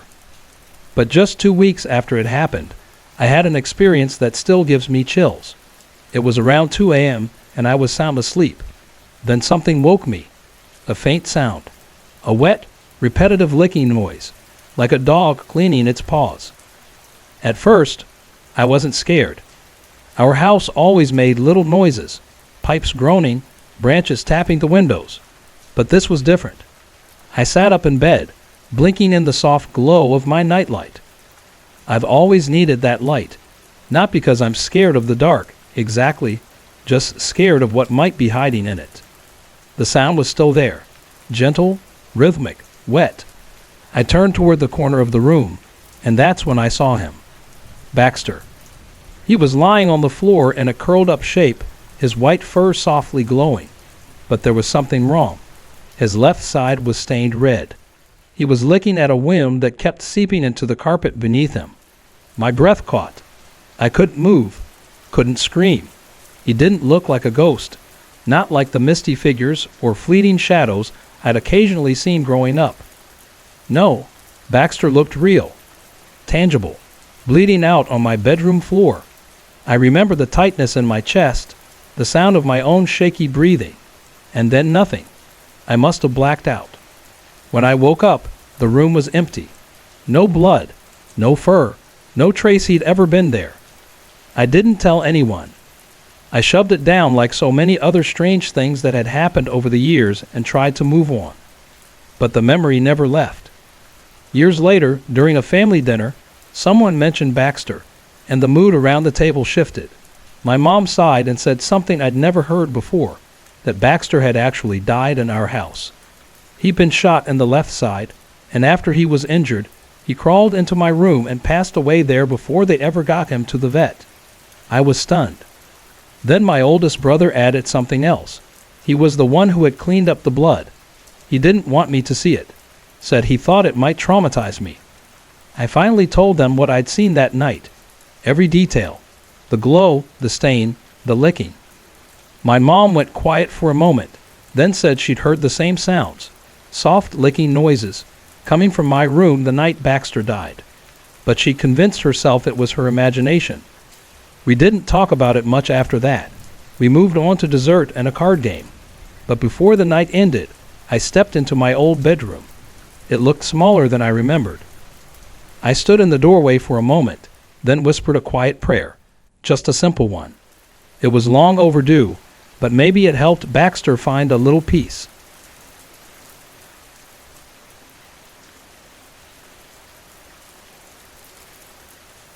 Let me tell you something that happened when I was 12 years old, something I still can't quite explain, even all these years later. It was the middle of winter, and I was spending the weekend at my grandmother's place in Pine Hollow, a quiet little town tucked away in the Oregon woods. She'd been going through a rough divorce at the time, 40 years of marriage gone overnight. Still, she did her best to stay strong for me. She made a comforting dinner that night, her way of holding the world together. We watched some old black and white movies, and eventually I drifted off in the spare bedroom around 10 p.m., wrapped in heavy quilts to fight off the cold. I don't remember dreaming. I just remember waking up. The room was dim, lit only by the gray light of dawn slipping through the old lace curtains. The air felt still, too still. I blinked a few times, thinking I was still half asleep, but my eyes kept pulling toward the corner of the ceiling. That's when I saw them. Floating near the upper corner were tiny, translucent figures, no more than 2 feet tall. They looked like miniature angels, not the dramatic kind with swords and trumpets, but soft, glowing, childlike forms with faint halos of light around them. Their wings fluttered gently, and they didn't seem to notice me at first. I shut my eyes, thinking it had to be some kind of early morning hallucination, but when I opened them again, they were still there. I did this 3, maybe 4 times, each time expecting the image to vanish. It never did. Eventually, I sat up in bed. The moment I did, the figures paused, as if surprised. Then slowly they began to fade, dissolving into the pale morning air like mist. I was still trying to wrap my head around what I'd just seen when I turned toward the side of the bed, and froze. There, no more than 2 feet away, stood a figure I hadn't noticed before. It was about 3 feet tall, completely cloaked in black. Its hood was pulled low over its face, hiding every feature. It looked like a child-sized version of the Grim Reaper, Menace the Scythe. Strangely, I wasn't terrified, just stuck. My breath caught in my throat as I stared at it, and it stared right back. We were locked in silence for what felt like an entire minute. Then, just as silently as it had come, it turned and glided out of the room, vanishing down the hallway. I slid out of bed, my bare feet meeting the icy wooden floor, and I followed. The hallway was quiet, the old house creaking softly as it settled in the cold. Before I reached my grandmother's room, the figure simply faded away. I didn't say a word about it. Not that day, not that week, not for almost a full year. I knew how it would sound, like a child's imagination, or worse, a lie.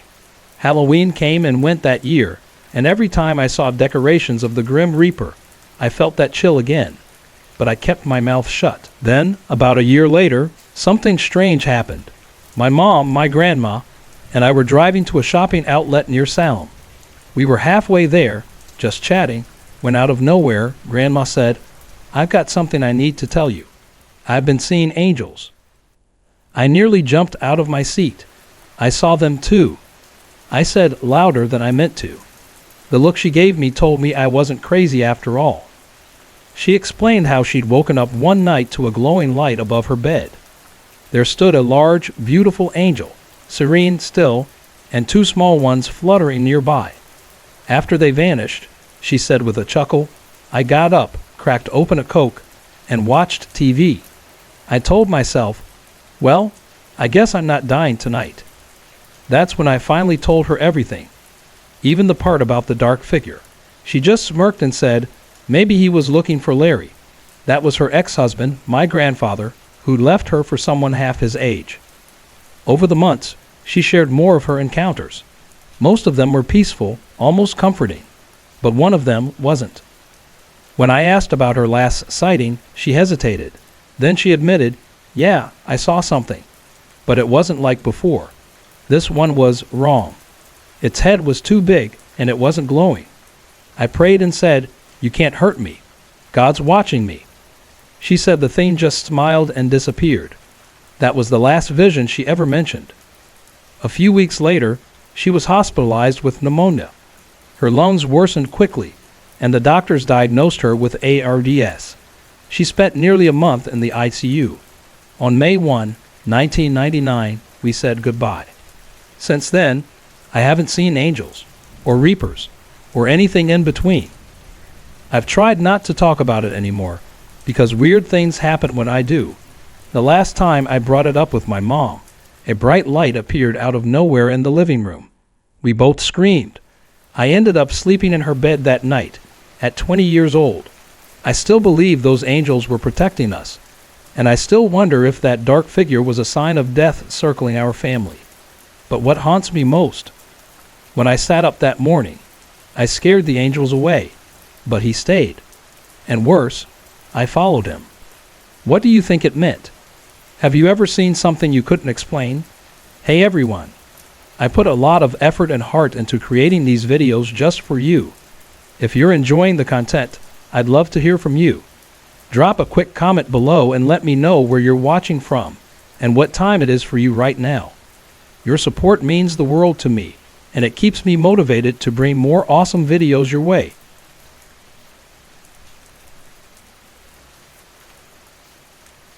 About 11 years ago, my mom and stepdad moved into a house on the edge of a quiet little town called Pine Hollow, just outside of Asheville, North Carolina. The house was tall and narrow, painted a deep charcoal gray, nestled tightly between old oak and pine trees that stretched high overhead. The yard was mostly dirt, covered in layers of pine needles, with only a few stubborn patches of grass fighting to grow. It was always a bit dim, even during the day, thanks to the thick canopy above. The air felt still, the kind of quiet that presses against your ears.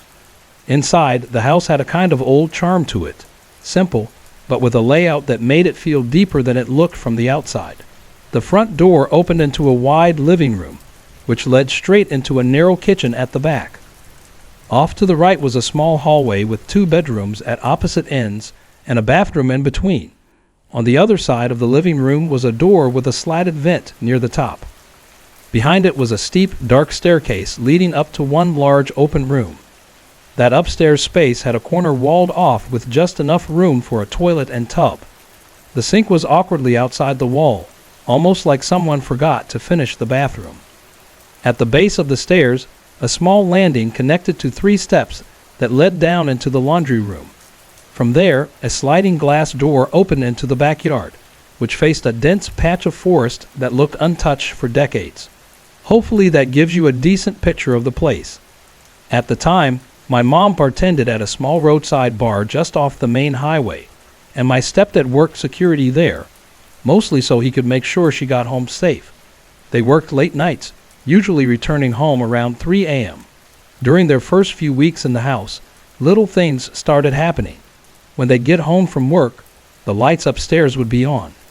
Sometimes the water would be running, either in the tub or the sink. Once, every faucet in the house was dripping. At first, they thought someone might be sneaking in, maybe a neighbor playing a prank. They weren't sure.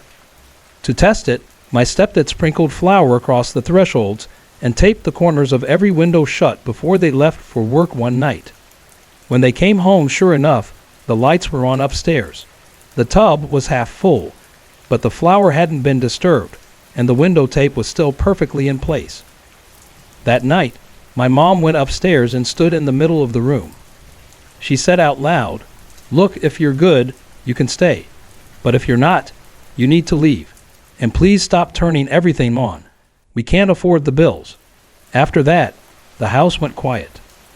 But not everyone felt at ease. Our German shepherd, Max, wanted nothing to do with the upstairs. He'd stand at the bottom of the staircase, whimpering, sometimes barking into the dark. Once, my stepdad tried to coax him up with treats. Max made it halfway, started trembling, then turned and bolted down the stairs. After that, he wouldn't even go near the vented door. My stepsister, Harper, was about 3 years old back then. She spent a lot of time in her bedroom, laughing and chatting like she was with a friend. My mom asked her who she was talking to. Harper said it was her friend, a little girl whose name sounded different. I can't remember it exactly now, but it wasn't one I'd ever heard before. Harper said her friend's parents would come pick her up at night. She described them as having long black hair and speaking in a strange way. My mom chalked it up to imagination. Kids make up friends all the time. One weekend, my stepdad's mother came to stay. She was sitting on the couch near the kitchen when she saw what looked like my mom's turquoise robe float past the doorway. She called out, asking her to make some coffee, but there was no answer. When she got up to check, no one was there. The kitchen was empty. My mom had been in the backyard the entire time. Another time, my stepdad was alone at home, soaking in the tub with the bathroom door open. When my mom got back from running errands, she found him standing in the driveway, barefoot and shaken.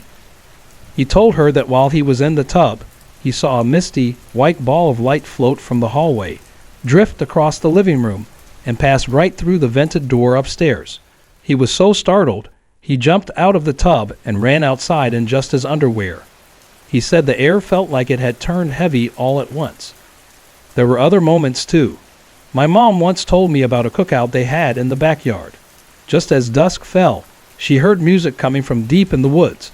It wasn't any kind of tune she could describe, just strange, rhythmic tones that sounded almost ritualistic. The men grabbed flashlights and a couple of rifles and headed toward the trees, but they came back half an hour later empty-handed.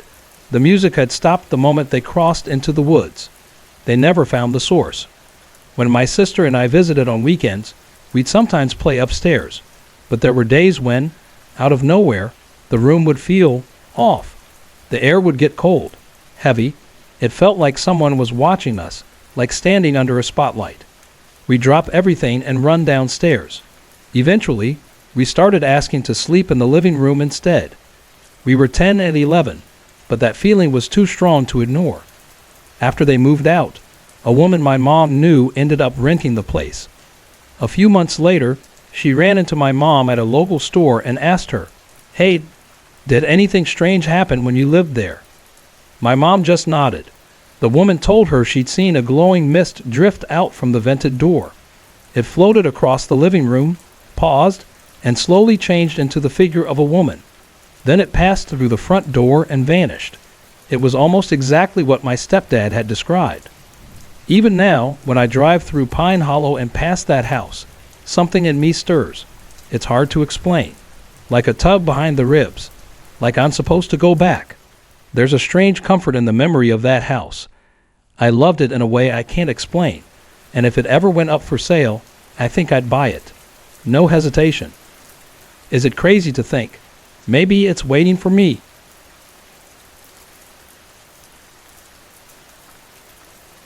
Back when I was in junior high, my dad's job kept him on the road most of the time. He was gone nearly 3 weeks out of every month. I didn't exactly miss the extra supervision at that age, but I knew it was wearing him down. He worked for a tech company based out of Colorado Springs, but they also had a satellite office in a tiny town called Elkwood, out near the Missouri border. To cut back on hotel costs, the company bought an old house for him and a couple of other engineers to stay in during their rotations. The house they picked was massive, an aging Victorian mansion right on Main Street. It had been built in the late 1800s, and surprisingly, all the original furniture was still intact. The former owner had passed away without any family, so the place had just sat, gathering dust.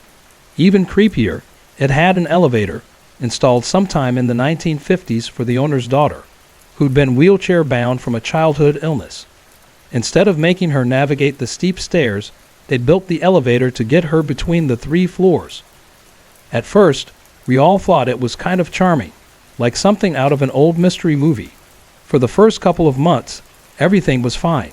The guys made the house their second home, stocked the fridge, claimed their bedrooms, even kept a grill out back.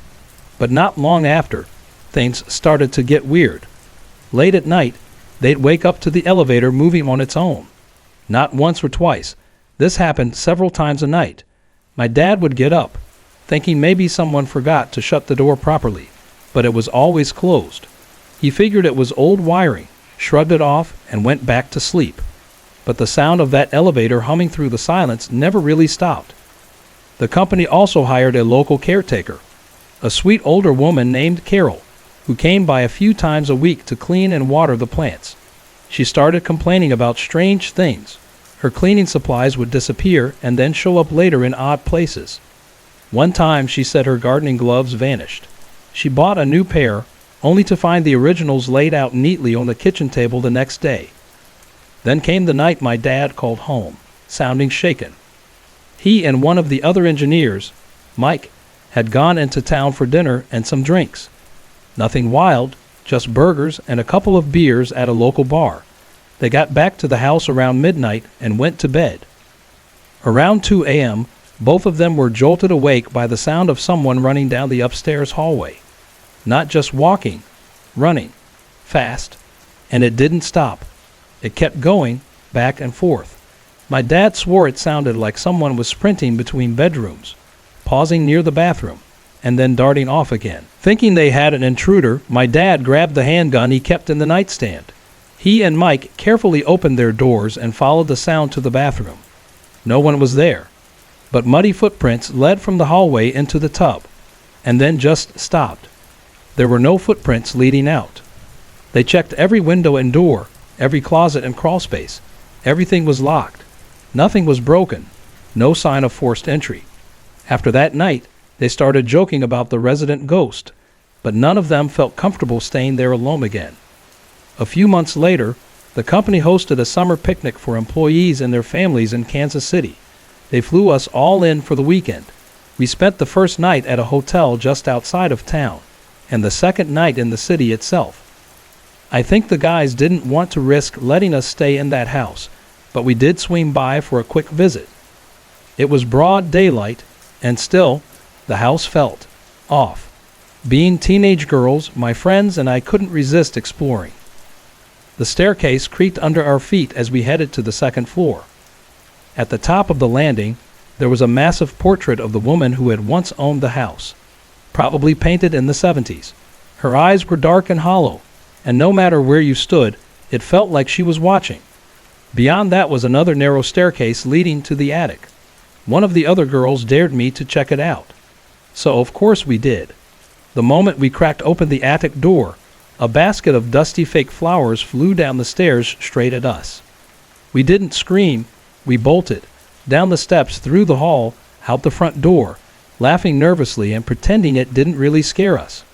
But deep down, we knew it wasn't just a random thing falling. It felt deliberate, like someone, or something, had been waiting for us to open that door. After that, none of us wanted to touch the elevator.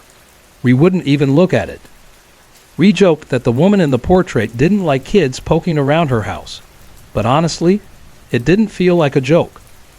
The company sold the house about 6 months later. Sometimes when we're reminiscing, my dad brings up that place. We laugh about the muddy footprints and the basket, but there's always this pause after, like we're both still thinking about that elevator.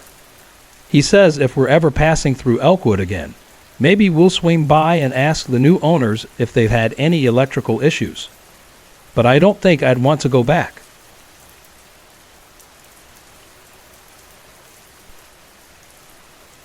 It was May 9, 2023. At exactly 12:40 a.m., I had just settled into bed after my usual routine, double-checking every lock in the house. My wife, Emily, was in the nursery down the hall, trying to soothe our newborn son, Noah. He was just shy of 3 months old. His birthday's May 22. Around 12:43 a.m., she placed him gently in his crib and slipped into the bathroom. That left Noah alone in the room for maybe 7 minutes. I remember watching her go, so I knew he was in there by himself. Then at 12:50 a.m., something strange happened. I got this overwhelming sense of unease, like my body just knew something wasn't right. It was enough to make me stand up and walk back to the nursery. The moment I opened the door, my heart dropped. The closet doors, 2 old wooden ones that creak even when you barely touch them, were wide open. That might not sound like much, but I know I closed them. I even remember Emily watching me do it. We've been keeping them shut because Noel seems drawn to them. He stares into that dark space longer than he should, like he's watching something move. Lately, he's been tracking invisible things across the ceiling too, with this weird, focused look that doesn't seem natural for a baby. There were other things too. For someone so tiny, Noel had started pointing. Not clearly, and not at anything obvious, but it didn't feel random. He'd point, giggle at nothing, and then freeze, eyes locked on the darkest corners of the room. It sent chills through me more than once. I started asking questions, quiet ones. I checked with my older kids, my teenage son, Jake, and my daughter, Lily.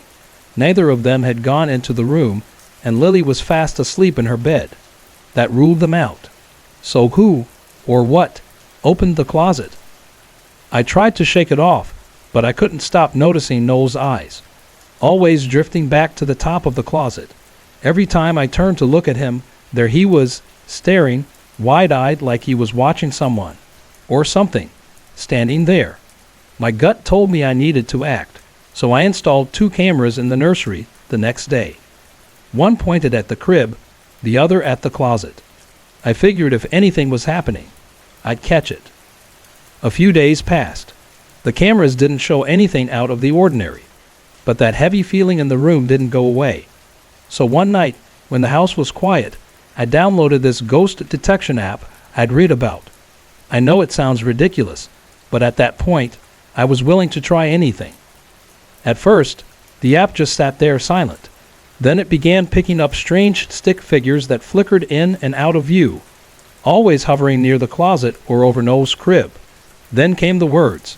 The app started displaying text, one word at a time. Cop, Bill, fear me. It was so specific it made my skin crawl. Another night, while holding Noel in my arms, I watched the app closely. Words began appearing again. Kiss, care, above. Some were even in other languages. They didn't make much sense, but they came through with a rhythm that felt intelligent, intentional. Just then, Noah started coughing hard, like he was choking on something invisible. I rushed toward the door, planning to take him outside for air, and that's when the app displayed, "Do not." That froze me. Did it want us to stay? Why? Another message came shortly after. Matthew above.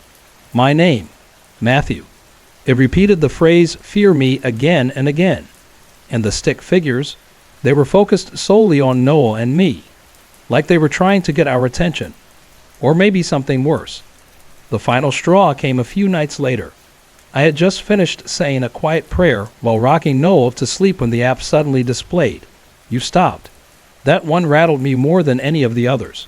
It felt like a warning, like it was listening to me, and didn't like what I was doing. Since then, we haven't left Noah alone, not even for a second. Emily and I take turns holding him, and if we need a break, Jake or Lily steps in. I don't know what we're dealing with, some spirit, some presence, or just something we don't understand. But I know this, it feels real. Too real. The closet. The app. The strange words and shadows. Maybe it's just trying to talk to us. But if that's true, why do I feel like it's getting closer? Have you ever had something like this happen? Something you couldn't explain, but couldn't ignore either?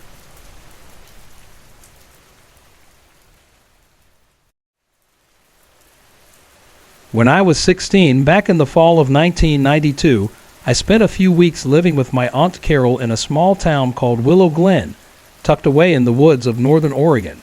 It was one of those towns with winding back roads, foggy mornings, and too many secrets for its size. I didn't expect anything unusual during my stay, but I ended up experiencing something I've never been able to explain. It was my second paranormal encounter, and it still gives me chills just thinking about it. The first time I saw her, I wasn't alone. Aunt Carol saw her too. We were sitting at the kitchen table chatting after lunch when we both noticed a little girl standing at the edge of the road. She looked about 10 years old, thin, pale, motionless, just standing there and staring straight at us through the window. There was something off about her. Her hair was long, tangled, and dirty blonde, like it hadn't been brushed in days. She wore a faded, ankle-length nightgown that looked like it belonged in a different decade. It reminded me of something I might have worn back in the early 80s when I was a kid. But seeing a child dressed like that in the middle of a crisp autumn afternoon, it was unsettling. Neither of us said a word. We just kept watching her. Then, without warning, the girl turned and ran into the vacant lot next to the house, and vanished. We sat in stunned silence. I think part of us hoped it was just a strange neighborhood kid playing pretend, but deep down, I knew that wasn't it. For a while, nothing else happened. Life moved on. But one afternoon, as I stood by the same kitchen window, I saw her again. Same dirty nightgown, same tangled hair, same eerie stare. She didn't move, just stared. And then, like before, she darted off into the lot and disappeared behind the trees. That time, I didn't just watch. I went after her. I stepped outside and walked across the yard toward the vacant lot. I didn't know what I was looking for, but something pulled me forward like a magnet. The lot was overgrown with weeds and brush, but in the middle stood a cluster of manzanita trees. I made my way through them and stopped when I reached a strange, bare patch of dirt in the center. I don't know why, but I felt a powerful urge to dig, like someone else was steering my hands. I picked up a broken branch and started scraping at the soil. After a few moments, the branch hit something soft but solid. When I lifted it, a piece of old fabric clung to the end. It was pale and tattered, and it looked just like the girl's nightgown. My stomach turned. I dropped the branch and ran back to the house, my heart pounding in my chest. After that, I avoided the window completely. I didn't want to see her again. But the house didn't let me off that easy. On one of my final nights there, I couldn't sleep. My bedroom window faced the lot, maybe 50 feet from that patch of dirt. Around 2 or 3 in the morning, I heard it. A soft, high-pitched giggle, like a child playing hide and seek. I froze. The giggling continued, faint but crystal clear. And then I saw her. She was at the window, her face pressed against the glass. Her mouth twisted into a wide, crooked grin that didn't reach her eyes. Her eyes were empty, cold. I stared, frozen in place. My breath caught in my throat. Finally, I managed to move. I shoved an old armoire in front of the window, blocking her out. It made me feel a little safer, but the giggling didn't stop. It echoed through the room like it was inside the walls. It followed me into my dreams. Somehow, I fell asleep. When I woke up the next morning, I felt sore. I lifted my shirt and found a long, thin scratch across my stomach, about the size of a small child's fingernail. It was fresh, and it burned. That scar is still there. I moved out a few days later and never went back to Willow Glen. But I still think about her sometimes. That little girl in the nightgown. I wonder who she was. I wonder if anyone else has seen her since. And I'll never forget the way she smiled, or the way I felt when I realized she might still be watching me. Have you ever seen something you weren't supposed to?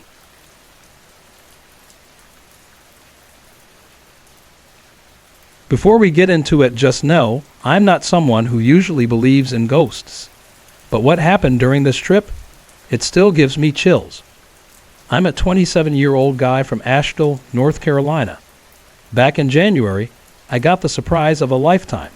I won a contest tied to the release of Ghostbusters, Afterlife. The prize? A 5-day, all-expenses-paid trip to California. Flights, private transfers, hotel stay, a tour of the Sony lot, and a professional paranormal investigation aboard the U.S. Hornet, a famously haunted aircraft carrier docked in Alameda. It sounded too good to be real. A prize coordinator handled everything for us, going over the details, booking our flights, and arranging the accommodations. Strangely enough, they made it clear the hotel couldn't be changed, but I didn't think much of it at the time. That'll matter later.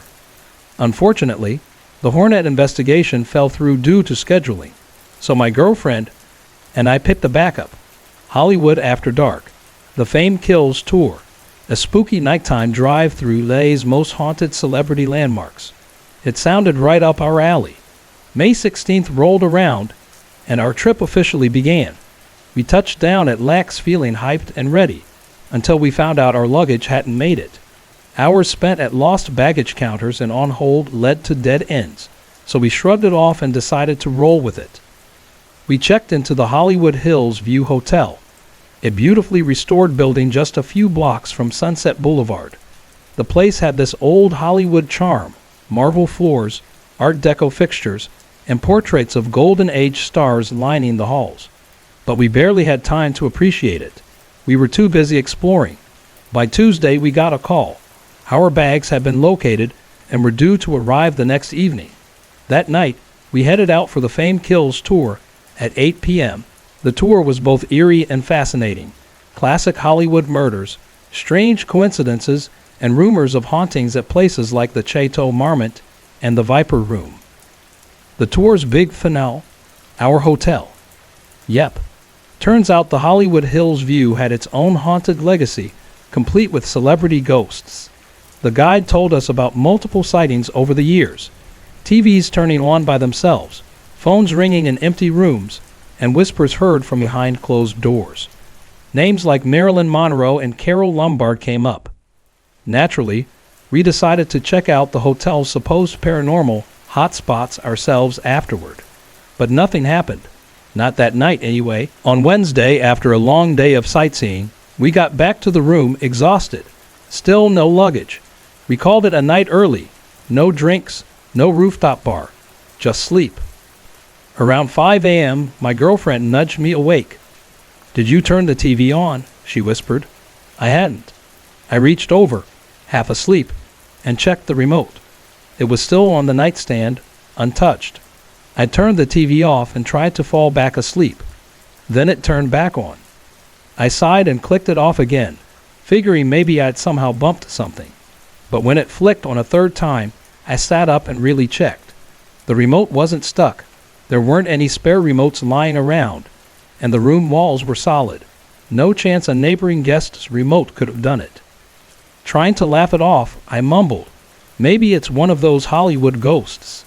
My girlfriend rolled her eyes. Then it happened again. Not just on. This time, the channels started changing. Click, click, click. Slowly at first, then faster. Down, up, then down again. We both stared at the screen stunned. I picked up the remote just to be sure. No buttons were pressed. I turned the TV off one more time. But when it came on for the 5th time, I gave up. Fine, I said, to the empty room you win. Then I joked, maybe it's trying to tell us our luggage is here. At that exact moment, the TV turned off by itself. Neither of us said anything for a while after that. We were wide awake now, so we got dressed early and went down to the lobby to check, just in case. There it was. Our bags were sitting right behind the reception desk. When we asked what time they'd arrived, the front desk clerk said, looks like just after 5 this morning. We both just stared at each other. When we told the staff what had happened upstairs, the clerk smiled and said casually, yeah, that sounds like something one of our regulars might have done. This place has a few ghosts. Later that morning, I headed back to the room while my girlfriend was in the shower. The room was quiet, except for the TV. It was on again, this time showing the main menu. I asked if she turned it on. She swore she hadn't touched a thing. And after that, nothing else. The TV never flicked on by itself again. Not once. I've gone over it in my head 100 times. Faulty wiring, remote interference, even the cleaning staff messing with us. But none of it really adds up. The timing, the weird behavior, and that moment it turned off right after the joke about our luggage. That still gives me goosebumps. Whether it was paranormal or just a really freaky coincidence, I don't think I'll ever forget it. That trip was unforgettable, for more reasons than we expected. What do you think? Have you ever stayed somewhere that felt off?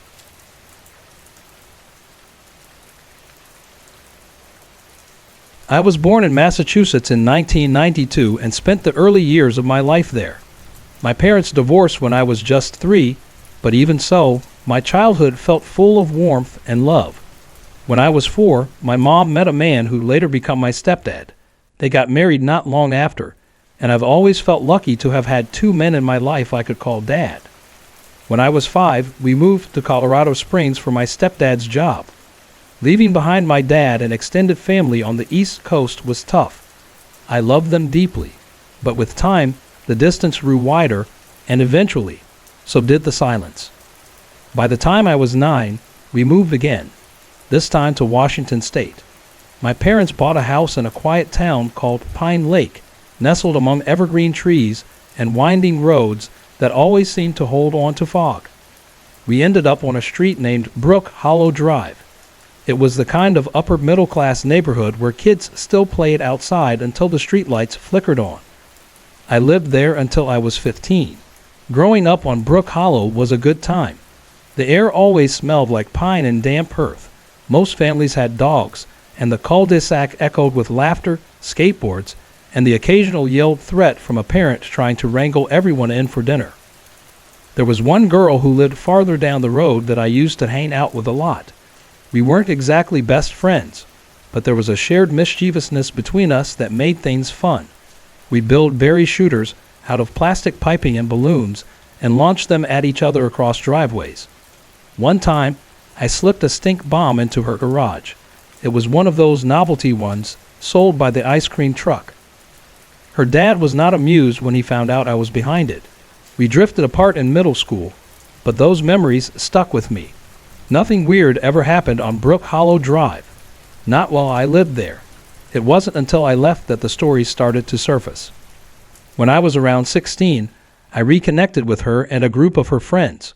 We'd hang out sometimes, just catching up or goofing around, and eventually, someone brought up her house. That's when the unsettling stories started coming out. One friend said her reflection in the bathroom mirror seemed off, like it moved differently or blinked a beat too late.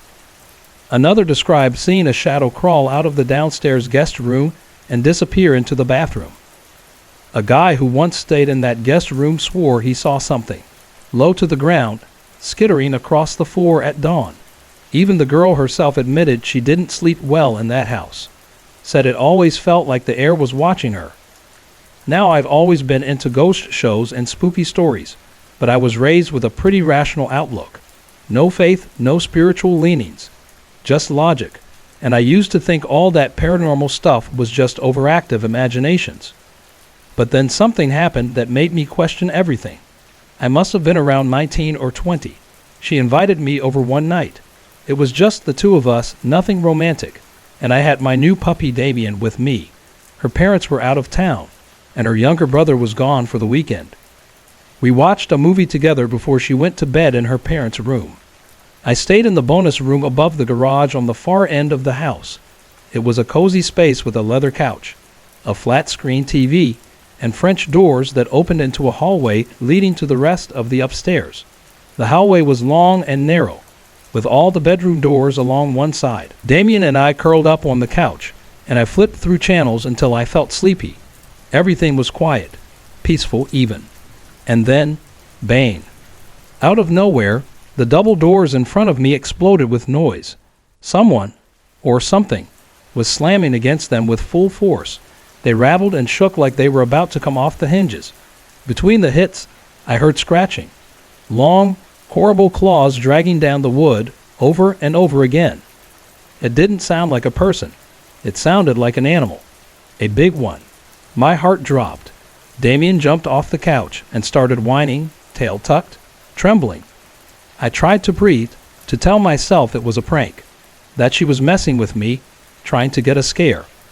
I forced myself to stand up, heart hammering, and walked slowly toward the doors. The pounding and scratching kept going, louder with every step. I reached out and grabbed the handles, took a breath, threw the doors open. There was nothing there. Just the hallway, dimly lit by the bonus room behind me. The air was still, the carpet undisturbed. No footsteps, no rustling, nothing. My stomach sank like a stone. I stood frozen for a second before bolting down the hallway toward her parents' room. I burst in and shook her awake, rambling about what I'd just experienced. She blinked, listened, and didn't seem surprised. Not at all. She just nodded, like she'd been waiting for someone else to confirm what she'd always suspected. Eventually, I went back to the bonus room. I kept the lights on. Damien curled up next to me, his body still tense. I half hoped something else would happen, just so I wouldn't feel crazy, but the rest of the night passed in silence. The next morning, I left quietly, but that night, it stayed with me. As the years went on, I started to doubt myself. Maybe I dreamed part of it. Maybe the pounding wasn't that loud. Maybe the scratching wasn't that deep. Then, a few years later, I messaged her, asked if she remembered it. She did. She remembered me waking her up, terrified. She remembered how pale I looked, how fast I talked. She said she never forgot it. And that brought everything flooding back. Just to be clear, I wasn't drunk. I wasn't high. I wasn't sleep deprived. I was completely sober. I've run it through my head 1,000 times, tried to explain it away, but I can't. To this day, I don't know what I experienced in that house. But whatever it wasn't normal. Have you ever had something happen that made you question everything? Something you couldn't explain, no matter how hard you tried? Because I think about that hallway sometimes, and the pounding on those doors, and I wonder. Sorry to interrupt. If you're enjoying the story, let me know in the comments and tell me where you're watching from. Don't forget to like and subscribe for more.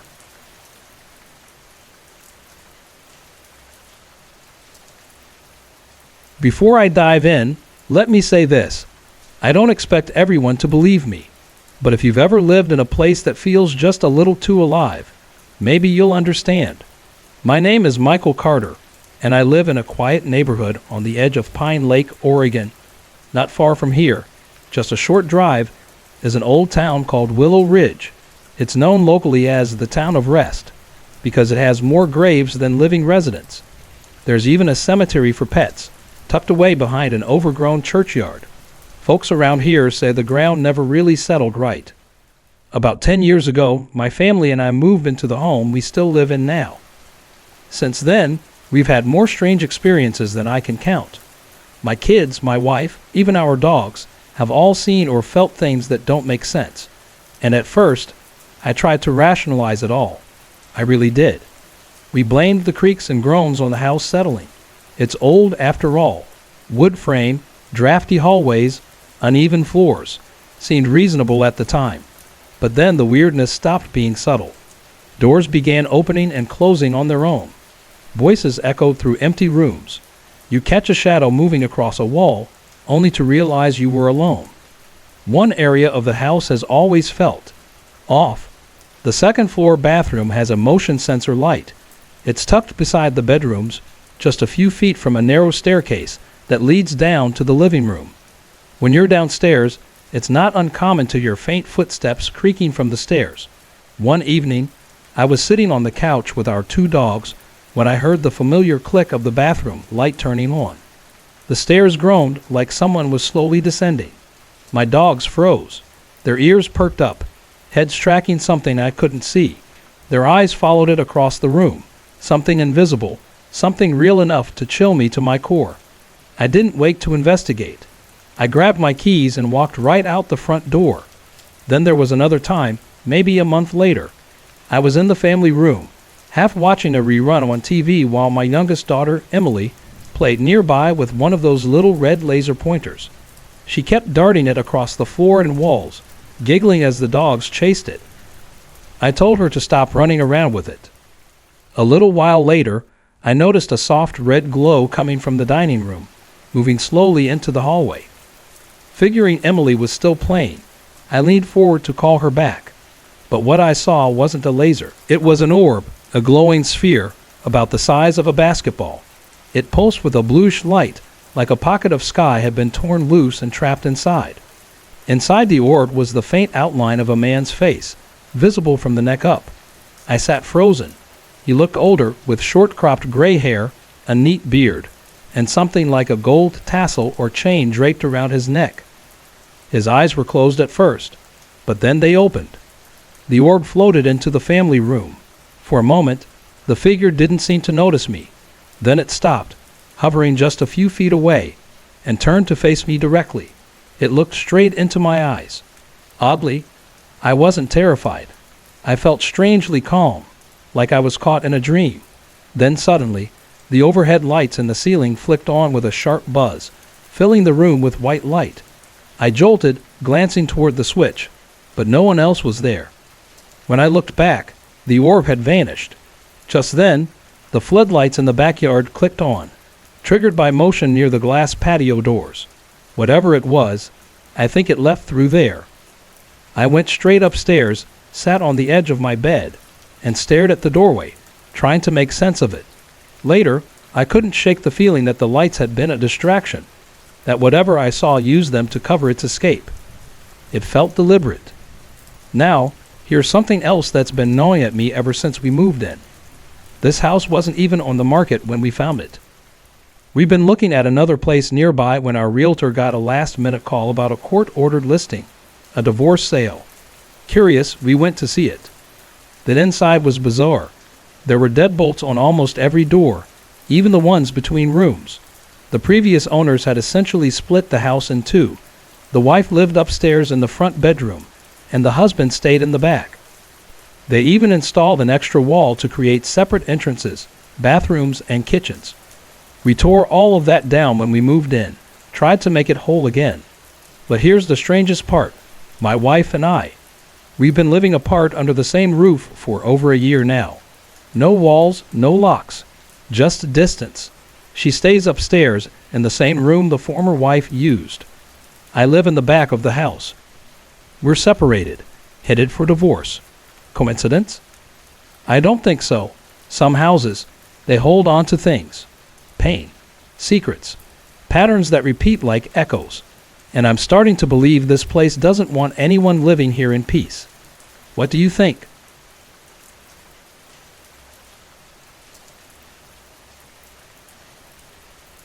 It was Christmas of 1993 when I stayed with my best friend, Sarah, in a little town called Pine Hollow, nestled deep in the woods of Pennsylvania. Her family had been offered temporary use of an old farmhouse tucked just off a winding country road. The place felt frozen in time. Everything from the previous occupants was still there. The fridge sat unplugged, but it still held rotting food that smelled like it had been left behind in a hurry. Sarah's parents were part of a local biker crew and rarely around. They'd take off for days at a time, leaving the house to the two of us. At 16, it felt like freedom. We could do whatever we wanted, whenever we wanted, but the longer we stayed there, the less it felt like an adventure. There was something wrong about the house, like it had been waiting. I couldn't help but wonder why someone would just leave everything behind like that. When I asked Sarah, she gave me a sideways glance and told me what she'd heard. The family who lived there before had gone through something terrible. One winter night, the father of the house got into a heated argument with a visitor. The fight escalated out onto the wide wooden porch. The visitor pulled a gun and shot him point blank, killed him right there. I wasn't sure whether to believe her, until she showed me a jagged, splintered hole in one of the porch beams. She said it was where the bullet tore through before hitting the man. When I reached out and ran my fingers over the rough wood, a chill crept down my spine. I didn't want to believe it, but something about that porch suddenly felt heavier. Sarah swore the man's spirit never left. Neighbors claimed they'd heard heavy boots pacing back and forth across the porch, especially on cold nights. A few even claimed they saw him, a blurry figure staring into the house through the front windows. After that story, the house felt different, heavier. We stopped spending much time inside. We only stayed there overnight twice, ate one real meal, if you can call a pack of ramen real food, and took one very rushed shower. That was it. Still, in some weird attempt to make it feel like home, we decided to decorate the place for Christmas. The attic had a few leftover decorations, faded ornaments, and tinsel packed in a dusty old box. We hung up what we could, then collapsed on the sunken couch in the living room. The lights flickered slightly as we talked, wondering aloud if we'd hear those ghostly boots that night. And just as the words left our mouths, the lights began to dim, slowly, like someone was twisting a dial. Then, darkness. The silence felt suffocating. We didn't even breathe. And then it came, the sound of boot steps on the porch. Slow, deliberate. One step, then another, then a pause. The boards creaked beneath something real. Sarah bolted to the light switch and snapped it back on. Without a word, we both decided we were done for the night. We retreated to the guest room and lay in bed, whispering about what we'd heard. That's when a new sound drifted down. Scratching, crawling, something above us in the attic. At first, we told ourselves it was mice, but it was too loud, too deliberate. It wasn't just rustling. It sounded like something was dragging across the floorboards above our heads. The next morning, we decided we needed to get out. But before we left, I insisted on taking a shower and making something to eat. I didn't last long in that bathroom. From the second the water hit my skin, I felt it, eyes on me, not just imagined. It was like something stood right outside the curtain, just waiting for me to pull it back. I jumped out, dried off in record time, and headed to the kitchen. The place was still cluttered. Dirty dishes covered every surface, and a stack sat on a round wooden table near the stove. I started boiling water for ramen when I heard a soft sound. Ping, ping. At first, it sounded like water dripping into a bowl, but then it grew louder. Ping, ping, ping. I turned toward the table and froze. Maggots. Tiny, wriggling, white maggots were falling from the ceiling onto the dishes. There was no crack, no hole, no leak. They were just falling. I screamed, ran to the living room, grabbed Sarah, and pulled her back to the kitchen. But when we got there, the table was clean. No maggots, no sound, nothing. Just the musty stillness of the house. We left the ramen behind, grabbed our stuff, and didn't come back for 2 days. Not long after that, I went home. Sarah and her family moved on. I never set foot in that farmhouse again. But I still think about it. The porch, the footsteps, the feeling in that shower, and those maggots falling from nowhere. Some houses don't just hold memories. They keep them alive. That house in Pine Hollow felt like it remembered everything. And maybe, just maybe, it wasn't done yet.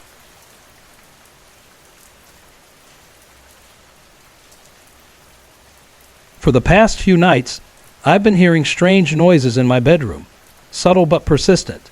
It sounds like soft footsteps on the hardwood floor or the faint crinkle of plastic, like someone gently scrunching a grocery bag. At first, I figured it might have been a mouse or something small. But the thing is, I sleep with my cat at the foot of my bed. He's a pretty good little watchdog.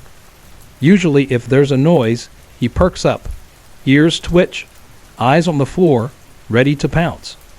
Lately though, it's different. When I hear the noises and flick on my bedside lamp, he doesn't look at the floor. He stares up, toward the ceiling, toward something I can't see. And the weirdest part, he doesn't seem scared. In the past, whenever something spooky happened, he'd bolt out of the room and hide in my son's room down the hall. That's always been his safe zone. But now, he just stays there, totally calm. It's like he sees whatever I don't, and trusts it. This morning started like any other. After getting ready for work, I called out to my son. His room is just across the hall. Normally, he responds with a groggy coming, then walks downstairs with me, opens the gate at the end of the driveway, waits for me to pull the car out, and then closes it behind me before heading back inside to get ready for school. But today, no answer. I called again, a bit louder. Still nothing. My first thought? Maybe he'd snuck out. He's never done that before, but teens are unpredictable. Or maybe he was just out cold, exhausted from studying or scrolling on his phone all night. I called a third time, this time practically yelling, and just as I reached for his doorknob, the door creaked open. He stood there, fully awake. "Just putting on my shoes," he said, turning back toward his bed. Something felt off. He was clearly already awake, so why hadn't he responded earlier? I asked him, but all he said was, "I don't know." His voice sounded distant, confused. As we walked downstairs, I tried to press him again. "Why didn't you answer me the first time I called?" He shrugged, barely looking at me. But just as I was about to leave for work, he said something that froze me in place. "Mom," he said, "I heard you calling me earlier." I woke up, said I was coming, and opened the door. But you weren't there. I waited in the hallway for a second, but no one showed. Then I noticed your bedroom light was off, so I figured you were still asleep. I checked my phone. It was 3:09 a.m. I thought I must have been dreaming. He paused. I was starting to drift off again when I heard you call me again. Same voice, same tone. I got up, opened the door. Still no one there. So I walked into your room to check, and you were dead asleep. My stomach turned. I figured maybe you were sleep-talking or something. So I went back to bed. But a little while later, I heard you get up, head to the bathroom, and then call me again, louder this time, like you were right outside my room. I opened the door right away, but the hallway was empty. That's when I knew something was wrong. I've been awake since then, when you finally called me just now. I didn't think it was you. I was about to come wake you up and tell you what happened. I didn't know how to respond. Something, whatever it was, had been mimicking my voice, and not just once. It had targeted my son, tried to pull him from his room in the middle of the night. The worst part? My cat didn't react like he usually would. He wasn't scared. Why? This house, it's always had history. When I was a teenager, my bedroom was the same room my son sleeps in now. Back then, I went through a lot. Unexplained cold drafts, books flying off shelves, my bed shaking like someone was standing at the foot of it, whispering in my ear, so clear I'd spin around, expecting someone to be right behind me. I never told my parents. My mom would have freaked out. And my dad? He never believed in that kind of stuff. My grandmother was the only one who listened. She gave me prayers to say, thinking it was the devil trying to tempt me. But I learned to live with it, until I moved out. Years later, I inherited the house. And though I remodeled parts of it, that room, his room, still gave me chills. I had a local priest come and bless the place. Even brought in a medium once. She said there was a protective barrier in place now, that it would keep anything dark from coming through. But lately, it feels like something's trying to break in again. I've saged this house so many times I've lost count. Sometimes it helps. Things calm down for a few weeks, but then the activity returns, slowly and subtly, like it's testing boundaries. I've come to terms with living here. I can handle the flickering lights and whispers. What I can't handle is it messing with my kids. My daughter used to suffer from awful night terrors and sleep paralysis. She'd wake up screaming, paralyzed, saying there was something sitting on her chest. It stopped when she moved to Nevada last year to stay with my mom and sister. She's coming back in 2 weeks for summer break. I'm scared it'll start again. I don't know if this house is a magnet for different entities, or if it's just one thing, always hiding in the background, waiting for a chance to come forward again. But whatever it is, it crossed a line last night, and I won't let it hurt my family. Not again.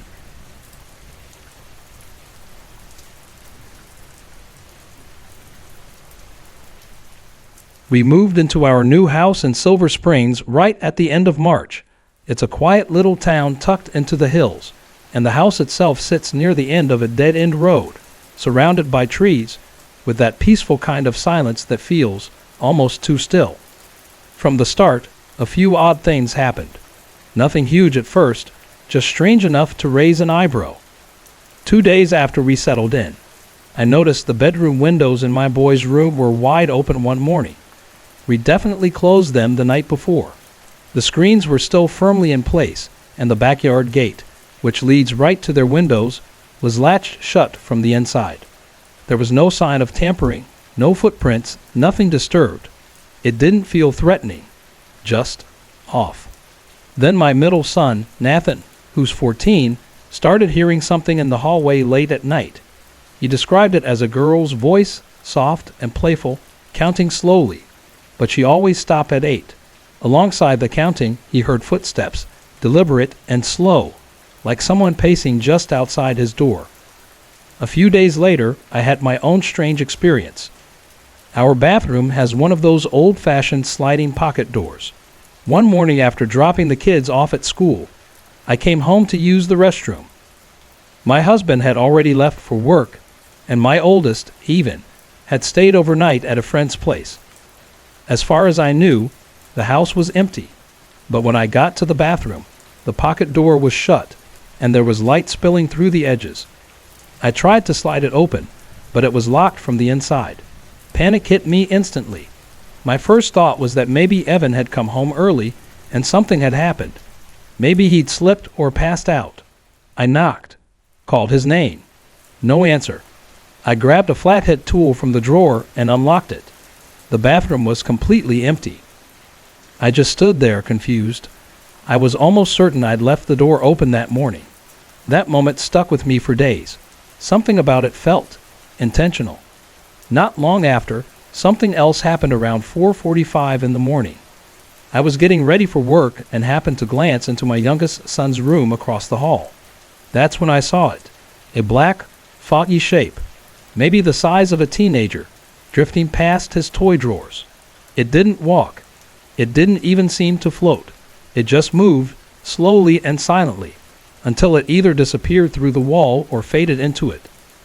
I stood there, too stunned to move. I haven't seen it since, but I keep watching. Then came the incident I just can't rationalize away. One afternoon, I was lying on the bed paying bills, phone, paperwork, and a pen beside me. I realized I needed the checkbook, so I got up and walked toward the file cabinet. I was halfway there when something hit the back of my head. Hard enough to startle me, but not enough to hurt. I turned around and saw my pen, lying on the floor near my feet. I had left it on the bed. It would have had to fly across the room, at least 12 feet, and somehow strike me mid-step. I just stood there, holding the pen, and said out loud, "Really?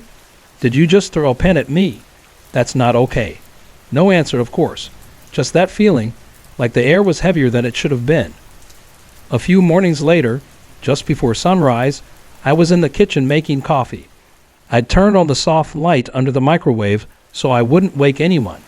As I shook the creamer, I happened to glance out the window toward the driveway and saw someone standing there.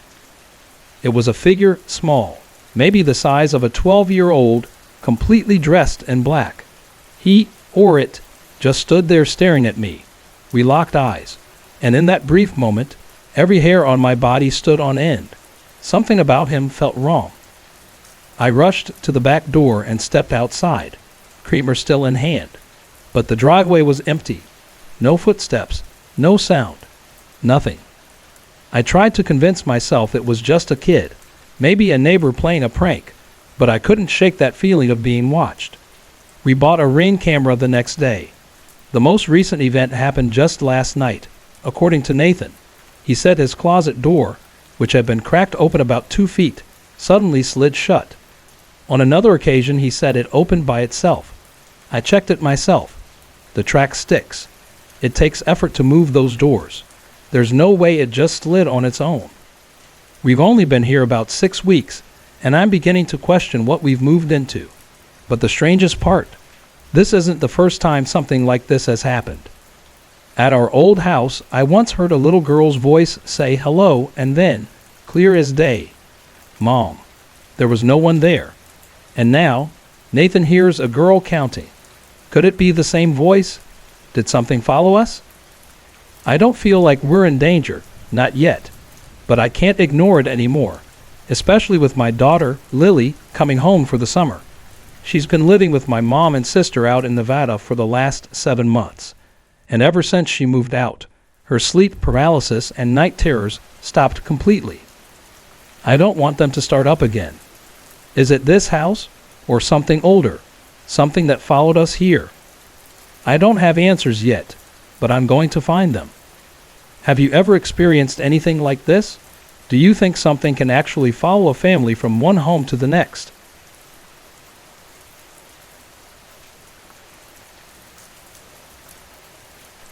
I was 12 when something happened that I'll never forget. It took place in a small, fog-laced town called Pine Hollow, nestled up against the base of the Blue Ridge Mountains in Virginia. My family, my parents and my 4 brothers, spent most weekends hiking there. It was kind of a tradition. Honestly, those hikes are some of the best memories from my childhood. There was one trail we always returned to, partly because of its views, but mostly because of an old cemetery tucked deep inside the woods. Red Fern Cemetery. You couldn't reach it by car. You had to follow a winding path through the trees, where the light barely made it through the thick branches.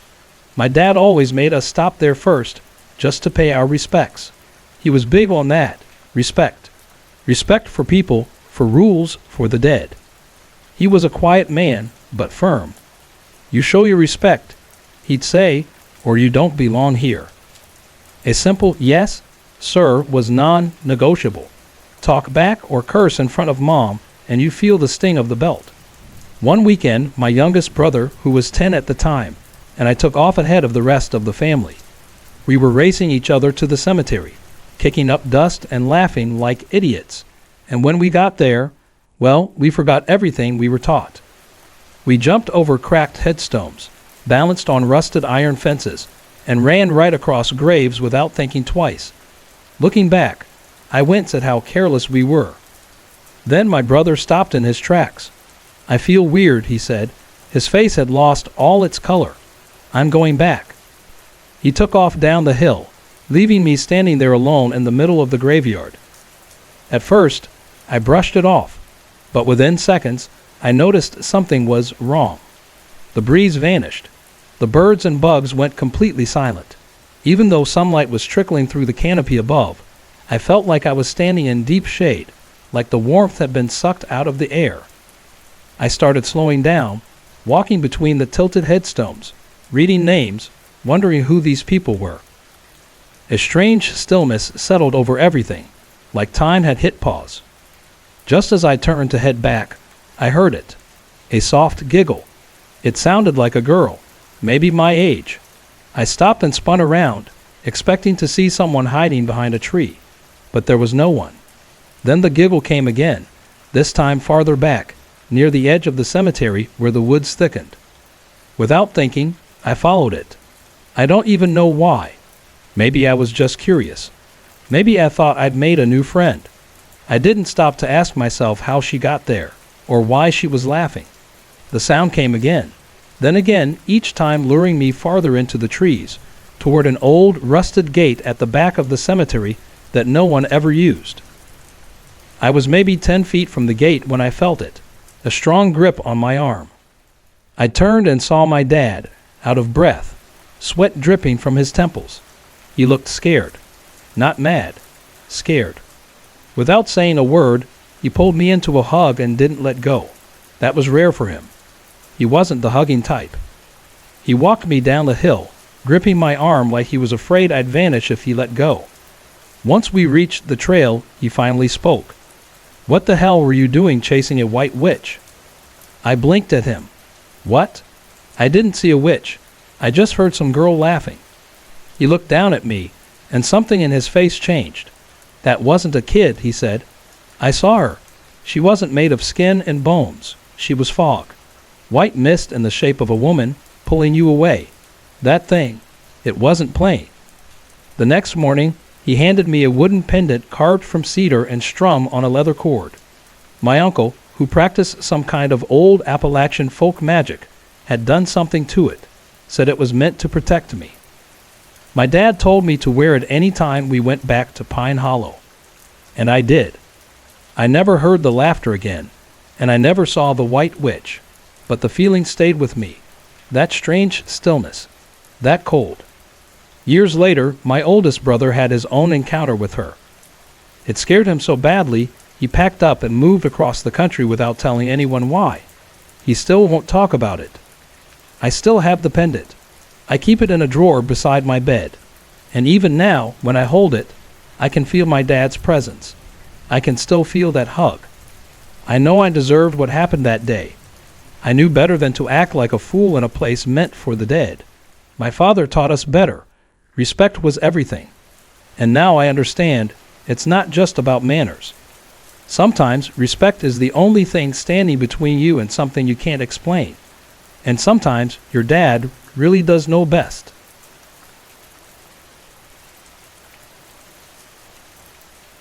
It was the summer of 2007 in a quiet little town called Pine Hollow, nestled just outside of Asheville, North Carolina. Back then, I believe people were in full control of their actions, that anything paranormal was just Hollywood fluff. That summer shattered that belief completely. I was never the type to get angry. It didn't sit right in my body. The tightness in my chest, the burning behind my eyes, it felt foreign, like my nerves couldn't handle it. I hated conflict, avoided it whenever I could. My family used to tease me for being too passive, a pushover even. I didn't mind. As the introvert in the family, I felt most at peace in my own head. Our home was tucked at the end of a cul-de-sac, a modest, two-story house with weathered siding and a creaky front porch. My bedroom was upstairs, right next to the one my younger twin brothers shared. Across the hall was Mom's room. That summer had been slow and calm. We spent afternoons sipping sweet tea on the back deck, playing card games, and watching the fireflies rise in the evenings. Life felt easy. Nothing unusual happened. At least, not at first. That's why the first night it happened hit me so hard. I woke up with a start, no sound, no nightmare, just my body suddenly on edge. My skin tingled like I was being watched, and my throat felt constricted. There was no real reason for it, but the dread in my chest was impossible to ignore. I scribbled a quick entry in my journal and made some chamomile tea. Eventually, I drifted back to sleep around 4:30 a.m. Whatever dreams I had were gone by morning. The next night was worse. Same time, 3 a.m. exactly, but this time I woke up angry, not irritated, not moody, full-on furious, like something deep inside me had broken loose. I clenched my fists so hard I thought my nails would break the skin. I had no idea why. I'd gone to bed happy. Each night that followed, it got worse, always at 3 a.m. No dreams, just that seething anger that showed up like clockwork. It filled my whole body, thick and poisonous. I'd never felt anything like it before. By the fifth night, I started checking all the doors and windows obsessively. I knew they were locked, but something in me didn't believe it. My thoughts looped like a broken record. There's something out there. It's coming. You have to fight it. Hurt it before it hurts you. I wasn't just scared. I was paranoid. On the eighth night, I finally snapped. I woke up trembling, teeth clenched, fists pounding into my pillow over and over. The rage was spilling out, and I didn't know how to stop it. I ripped my sheets from the bed, dug through an old box of journals, and started tearing the pages out, shredding them one by one. That's when the room went cold. Not just chilly, ice cold. So sharp and sudden it stole the breath from my lungs. I could see it, actual mist leaving my mouth. The heat of the Carolina night had vanished like it had never existed. That cold, it broke the spell. Still shaking, I got up and checked the thermostat. It was off.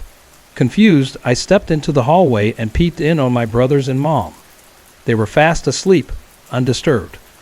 But downstairs, that was another story. The front door was wide open, gently swinging in the night air. Every single window on the ground floor had been cranked open as far as it could go. The sliding glass door leading to the backyard was gaping too, inviting the darkness in. My heart was in my throat as I rushed to close everything, locking it all back up. I tried to convince myself it was just a mistake, but deep down, I knew it wasn't. Something had been here, or maybe it still was. I shook my mom awake and told her, "I think someone broke in." My voice was trembling. We called the police. They showed up fast, checked every inch of the house, but nothing was missing. No signs of forced entry. No footprints. Just nothing. That night, I didn't sleep. The next morning, Mom pulled me aside in the kitchen. Her face was tight with worry. "Are you using anything? Drugs?" she asked quietly. "You've been different lately. So angry. It's not like you." Her words hit harder than I expected. I hadn't realized how much I'd changed. The fear in her voice, the way she looked at me like I was a stranger, it stung. I wasn't angry. Not like this. I didn't want to be angry. That's when I told her everything. The 3 a.m. wake-ups, the unexplainable fury, the cold, the open doors. Speaking it aloud helped more than I thought it would. The rage didn't vanish overnight, but it started to fade. I still woke up a lot, but now the nights were just restless instead of terrifying. For a while, things felt normal again. But 2 weeks later, everything changed. One night, just past midnight, gunshots rang out down the street. Sirens followed fast. It turned out that 5 houses down, a kid my age had grabbed his father's gun and killed both his parents while they sat watching TV. His 2 younger sisters survived. Our quiet little cul-de-sac turned into a crime scene. Blazing lights, flashing red and blue, hushed neighbors whispering behind hands. I knew one of the surviving girls from school. A week or 2 later, I saw her at the library and gently asked what had happened. She hesitated, then whispered, "He wasn't himself. He started waking up at weird hours. He'd be mad, like really mad, over nothing. It started small, pinching us, yelling during dinner. But then, she trailed off." I asked if anything strange had happened in their house, like a break-in. She froze. "One night, all the doors and windows were open," she said slowly. "We thought it was some prank, but nothing was missing. And I remember, it was freezing that night. Freezing." Her words made my skin crawl. Even now, I lie awake some nights and wonder, are there things out there that creep in through the cracks of who we are? Things that twist something deep inside us until we're no longer ourselves. What do you think? Have you ever woken up in the middle of the night, feeling like someone else?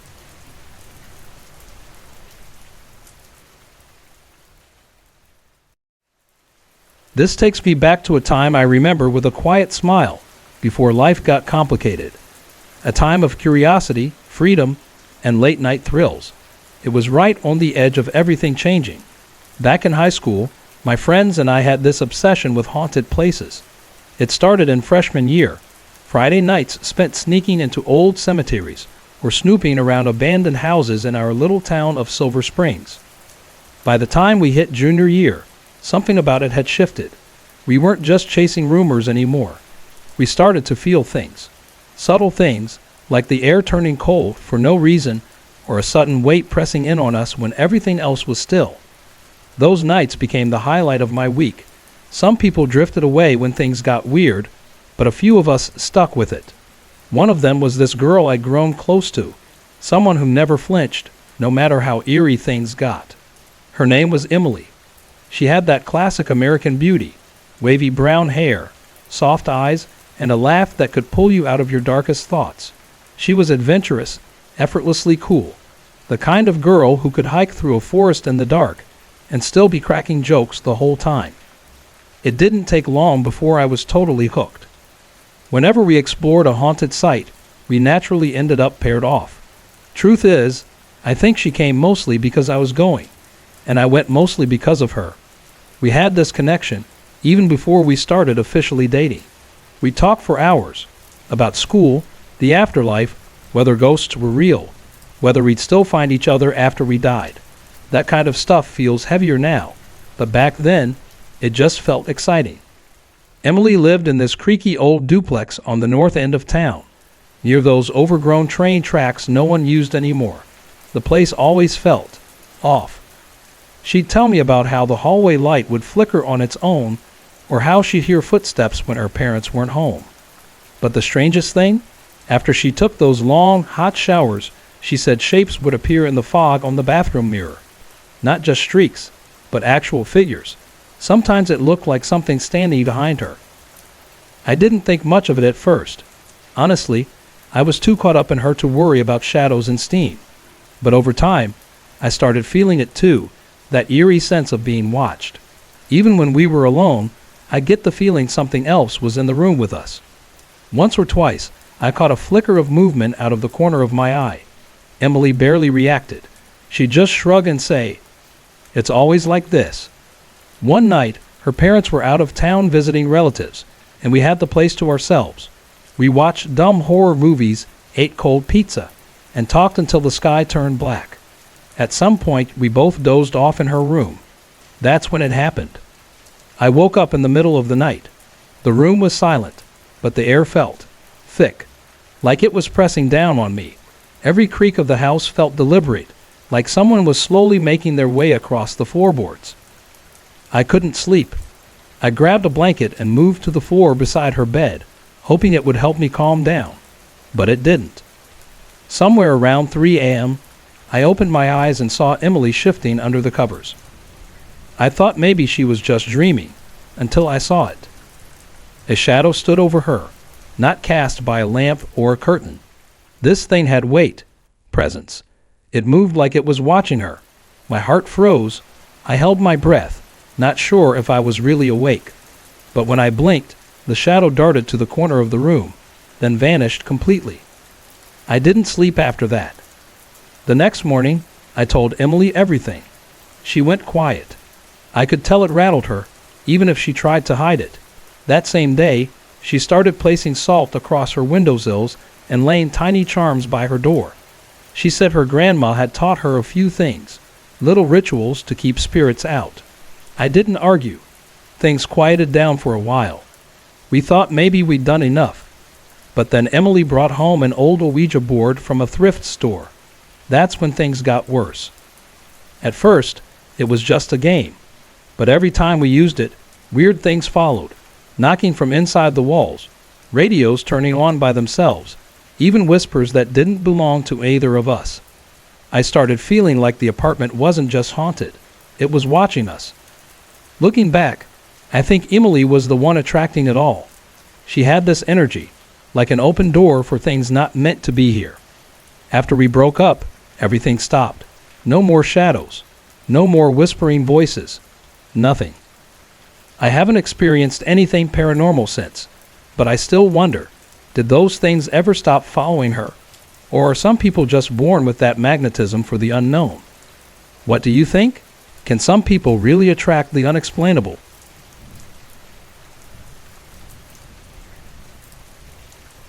Sometimes I try to convince myself it never happened, that maybe it was a dream, or just my mind playing tricks on me. But deep down, I know better. It happened, and even now, I can't fully explain it. Some memories blur at the edges, like my brain's trying to keep them out of focus for my own protection. Like if I look too closely, I might see something I'm not ready to face. I used to believe that if I ignored it long enough, it would fade. But lately, I've been wondering why I'm trying so hard to forget something I know was real. So here's what happened. You can decide for yourself. I was staying the night at my friend Emily's place in a quiet little town called Pine Lake. Her mom worked the overnight shift at the hospital, so it was just us and her younger brother Tyler. He was a quiet kid, always glued to his video games, barely said more than a few words. They lived in a small 2-bedroom rental, tucked behind a gas station. The layout was kind of weird, open kitchen and living room up front, with a short hallway that led to the bathroom and bedrooms. The kitchen had this awkward triangular wall that jutted out like it didn't belong, but you could still see the whole apartment from one spot. Nothing could sneak up on you. That's what I told myself anyway. It was one of those muggy summer nights, the air thick and heavy, the kind that makes you feel like something's pressing down on your chest. Emily had gone to use the bathroom, and Tyler was on the couch in his usual spot, laser focused on whatever zombie game he was playing. I stood barefoot in the kitchen, talking quietly on the phone. I don't remember if it was my mom or my boyfriend back then. Doesn't matter now. That's when I felt it. Just a faint touch at first, like the tip of a finger, tracing slowly down the right side of my back. I was wearing a loose tank top, and my hair was pulled over my left shoulder, so the sensation was direct, immediate. I turned fast, half expecting Emily to be behind me messing around.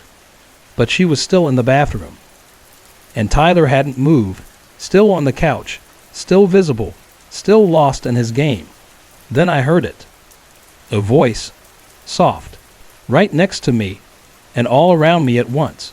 It whispered my name. There was something familiar about it, like the way someone says your name when they've known you forever. Not quite male, not quite female, just there. I froze, completely. I couldn't speak, couldn't even breathe right. The whisper wasn't threatening. Not exactly. But it curled around my spine like smoke, and every part of me screamed that something wasn't right. The room didn't go cold or dark or anything you see in movies. Everything stayed exactly the same. Bright kitchen light, TV noise in the background. Normal. Except for that thing standing right behind me. Time got weird. I don't know how long I stood there, paralyzed, heart racing. Maybe a minute. Maybe more. I finally croaked out Emily's name. She answered from behind the bathroom door. Hadn't moved.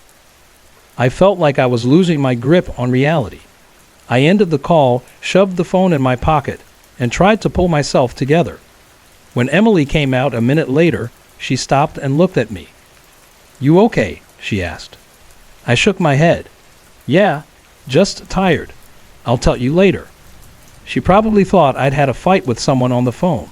That happened sometimes, but I wasn't ready to talk about what had really happened. Not then. Not for a long time. That night, I couldn't bring myself to sleep on the couch like I usually did. It faced the closet in Emily's room, and that closet had always creeped me out. Even more so now. There was something about it that felt off. Inside was this old Ouija board we bought years ago from a thrift store downtown. We joked about it back then, tried using it once or twice, but it never did anything. Still, just knowing it was in there made me feel uneasy. So I curled up on the floor next to Emily's mattress instead, facing the wall like a kid hiding from monsters. But sleep didn't come easy. Every time I closed my eyes, I heard that voice again, whispering my name, calling me back, pulling me toward it, over and over. The next morning, we were both a mess, jittery, exhausted. I don't think either of us got much rest. I didn't say anything, but I knew something had changed. Something had noticed me. I couldn't get out of there fast enough. And even now, years later, I still think about that whisper. I've had sleep paralysis before, nightmares that felt real, but this wasn't that. I was awake. I know I was awake. I was standing in a well-lit room with people nearby. That's what scares me the most. It wasn't a dream. I wanted to share this in case anyone else has gone through something similar. I know how it feels to question yourself, to wonder if you imagined it. But sometimes you just know. Have you ever heard someone whisper your name when no one was there? What do you think it means when something invisible calls out to you like it knows you? Because whatever it was, it did. Hey everyone.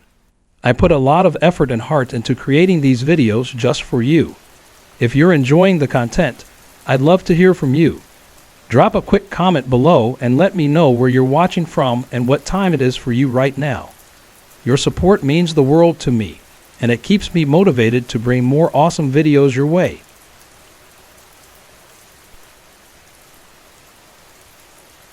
Let me start by saying, I've always been a little sensitive to places and people.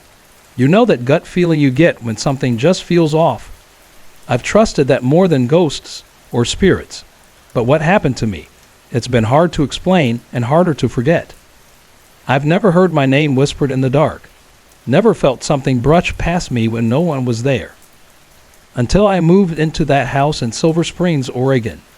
It was me, my girlfriend Emily, and 3 friends, Michael, Tyler, and Jess. We were all in our early 20s, either finishing up college or working whatever jobs paid the rent. We were looking for something cheap, and we found this old rental house just 10 minutes from campus and the downtown strip. It was weirdly affordable, $250 each, while everything else nearby was closer to $5. The house looked like it hadn't been touched in decades, though it had a few modern upgrades. We figured it was just a dated place with low demand. We signed the lease and moved in on November 30th, thinking we'd scored a deal. Right away, the place gave off a strange vibe. Friends who helped us move in kept making comments. One girl flat out refused to walk down the narrow hallway that led to the basement. Emily told me later that she felt uneasy from the moment we stepped inside. We all just chalked it up to old house weirdness and ignored it. The house was off. It was a 1.5-story structure with low, slanted ceilings upstairs. The light fixtures were antique, sticking out awkwardly from the walls like metal limbs. The place still ran on fuses, not breakers. The basement wasn't even a real room, just a crawl space accessed through a trapdoor in the floor near the back hallway. Down there, it was just the furnace, water heater, and the fuse box. Within days, strange things started happening. At first, we blamed it on the chaos of 5 people sharing space. But tonight, sitting in the living room with Tyler and Jess, we finally started comparing notes, and it got real. For starters, the temperatures inside the house made no sense. My bedroom would swing from sweltering to freezing overnight.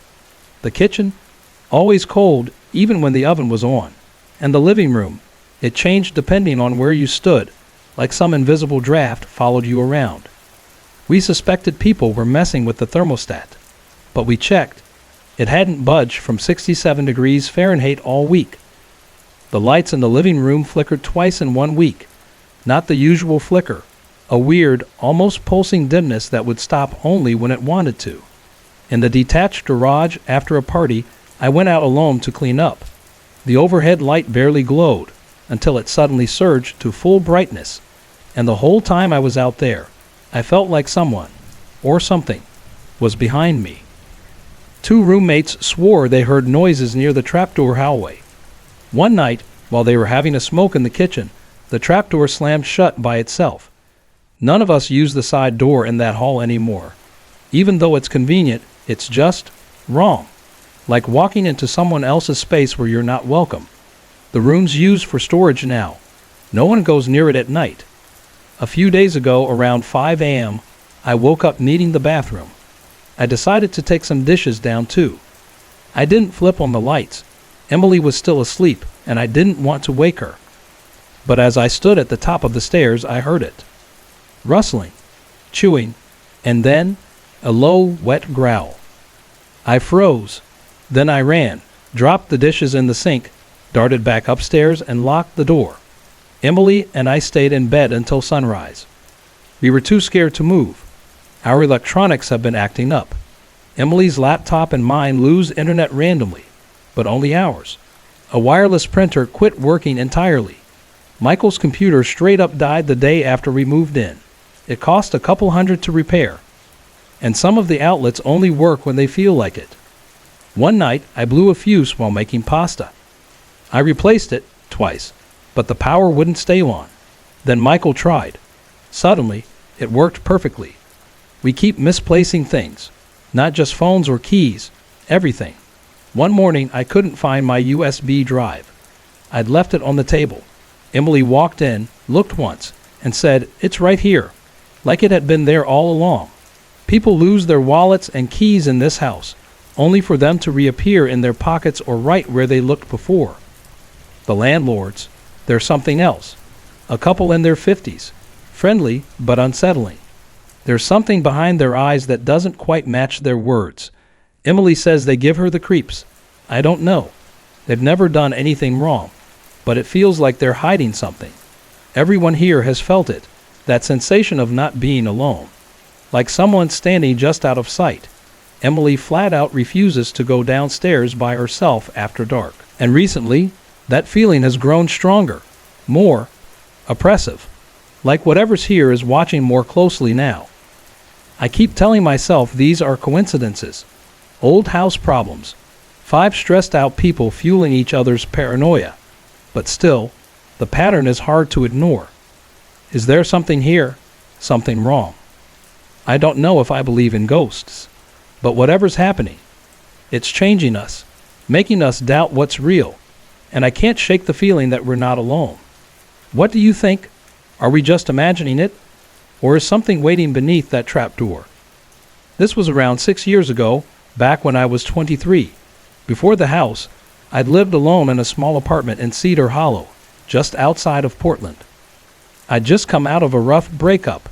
It wasn't long-term, but it hit me hard.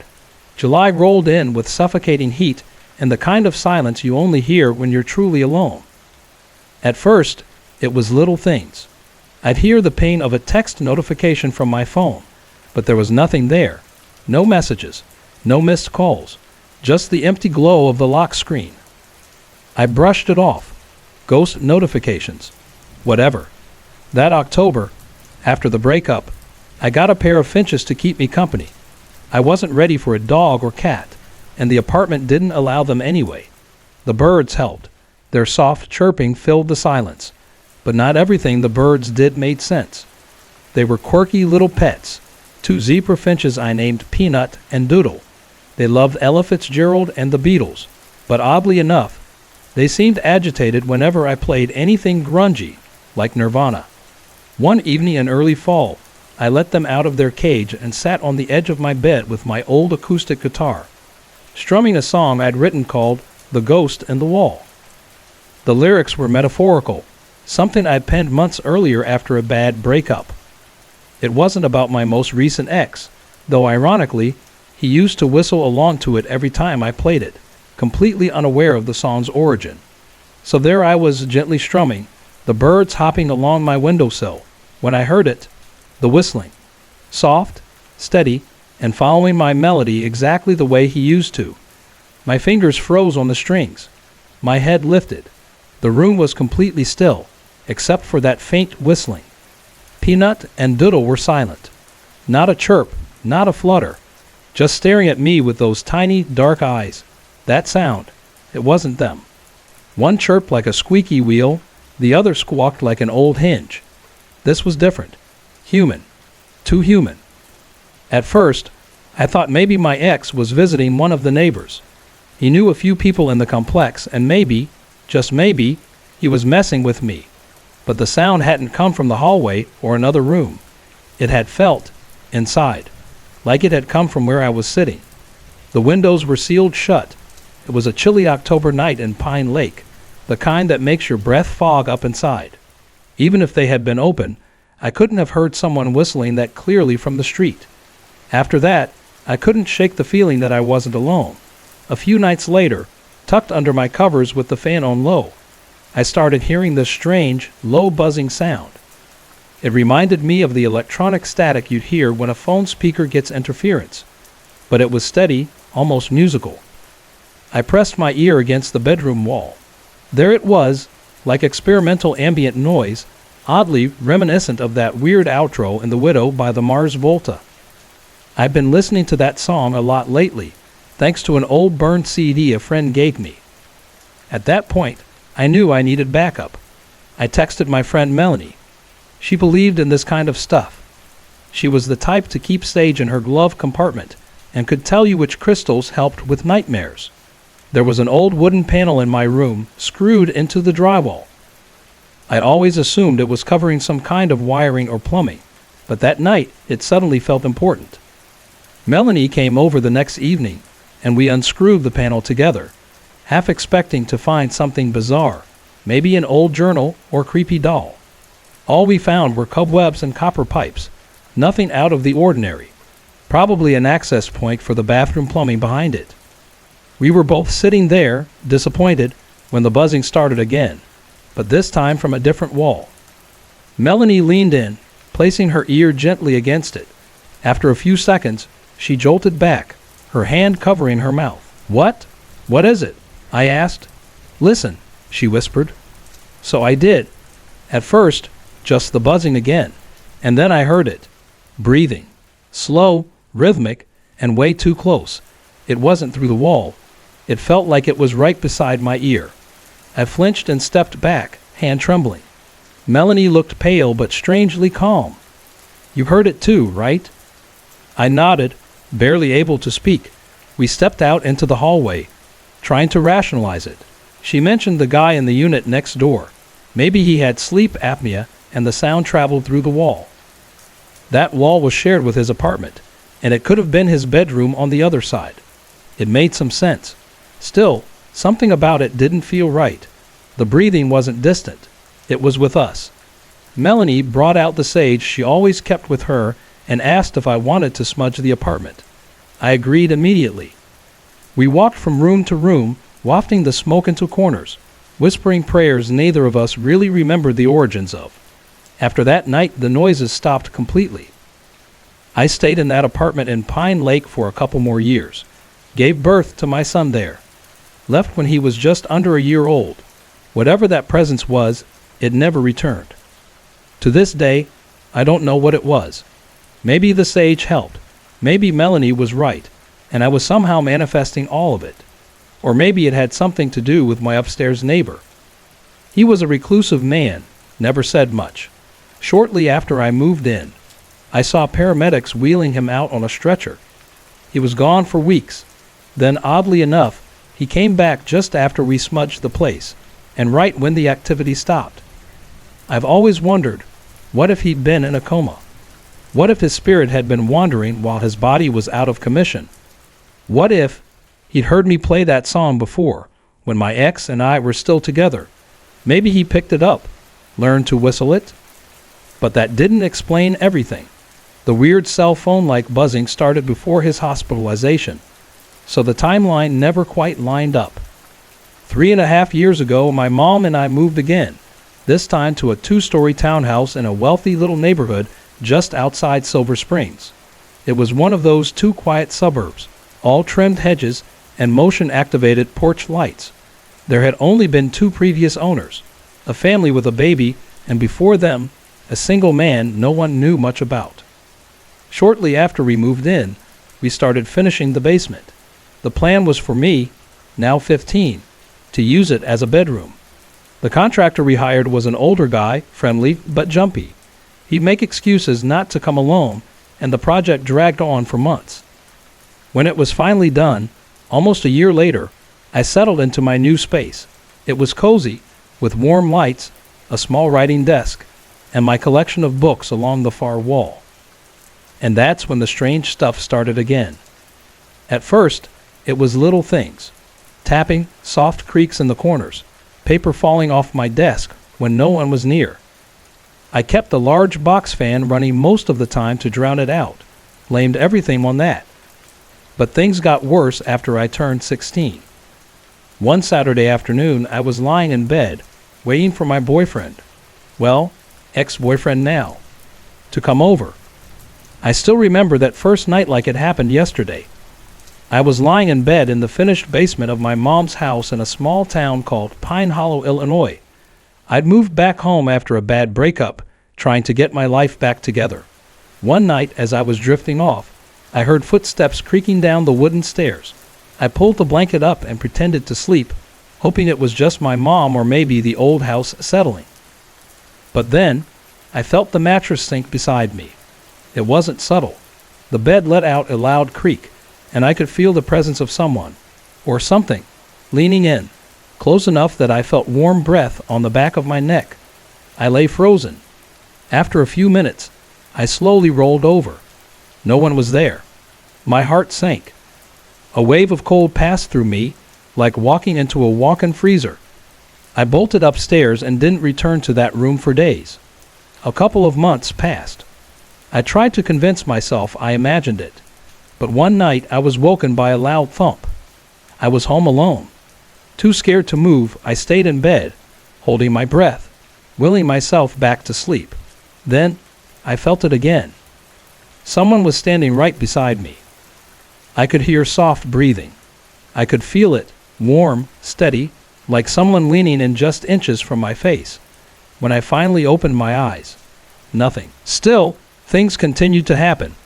I tried to rationalize every bump and creak, blaming them on the house or maybe the dog.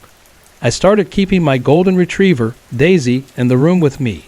That helped, until it didn't. About a year later, I had a dream that still haunts me. In it, I was lying in bed with my boyfriend, Eric, now my fiancé. We were laughing and talking, just enjoying each other's company. Then I heard footsteps overhead, and I told him to hide in the closet before my mom came down. Suddenly, something grabbed both my wrists, tight. I couldn't move. I couldn't speak. It felt like being pinned beneath a weight I couldn't see. I woke up gasping, but the pressure didn't go away right away. For a moment, I truly believed I was still trapped. When I got up the next morning, I noticed bruises on my left wrist. They looked like fingers. Eric told me maybe I'd done it in my sleep, but deep down, I knew I hadn't. A couple of months later, my mom left for a weekend trip, and Eric stayed over. He knows I hate sharing a bed, so he slept in the guest room upstairs, and I stayed in the basement. It was late, and I had just fallen asleep when I was jolted awake by a light in my face. I sat up, startled, to find Eric standing at the foot of the bed with wide eyes. He said he'd heard banging, loud, violent banging, from the basement and thought someone was attacking me, but I hadn't heard a thing. Still, the fear in his eyes was real. We grabbed a kitchen knife and went upstairs. As we sat in the living room, we started hearing banging all around the house. Walls, ceiling, even the windows. It was coming from everywhere. Eventually, we locked ourselves in the upstairs bedroom and waited out the night, too afraid to sleep. Not long after, I was in my walk-in closet trying on clothes when I noticed the little door that led to the sump pump room, the one we never used. I don't know what compelled me, but I walked over and tried the handle. It wouldn't budge, almost like it was locked from the inside. As I turned to leave, I felt a force push the door outward, like something was trying to come out. I ran from the house. Later that day, I returned with my mom. We opened the door together. It swung open easily. Inside were just old boxes and a few empty liquor bottles. My mom laughed it off, but I saw the way her face changed. She was scared too. By March of 2011, I found out I was pregnant. That's when things got worse. I started hearing footsteps above me when no one was home. Doors slammed shut on their own. Objects, heavy ones, would fall for no reason. One night, I saw a shadow by the sliding back door. At first, I thought it was my mom, but she was right next to me on the couch. I flicked on the lights, and the figure vanished. My mom admitted later that she'd felt someone crawl into her bed the past 2 nights, laying a cold hand on the back of her neck. She thought it was just a dream. Now she wasn't so sure. Another night, Daisy started barking like crazy at the sliding door. We both saw something tall and fast dart across the fence. Our neighbor's motion light turned on.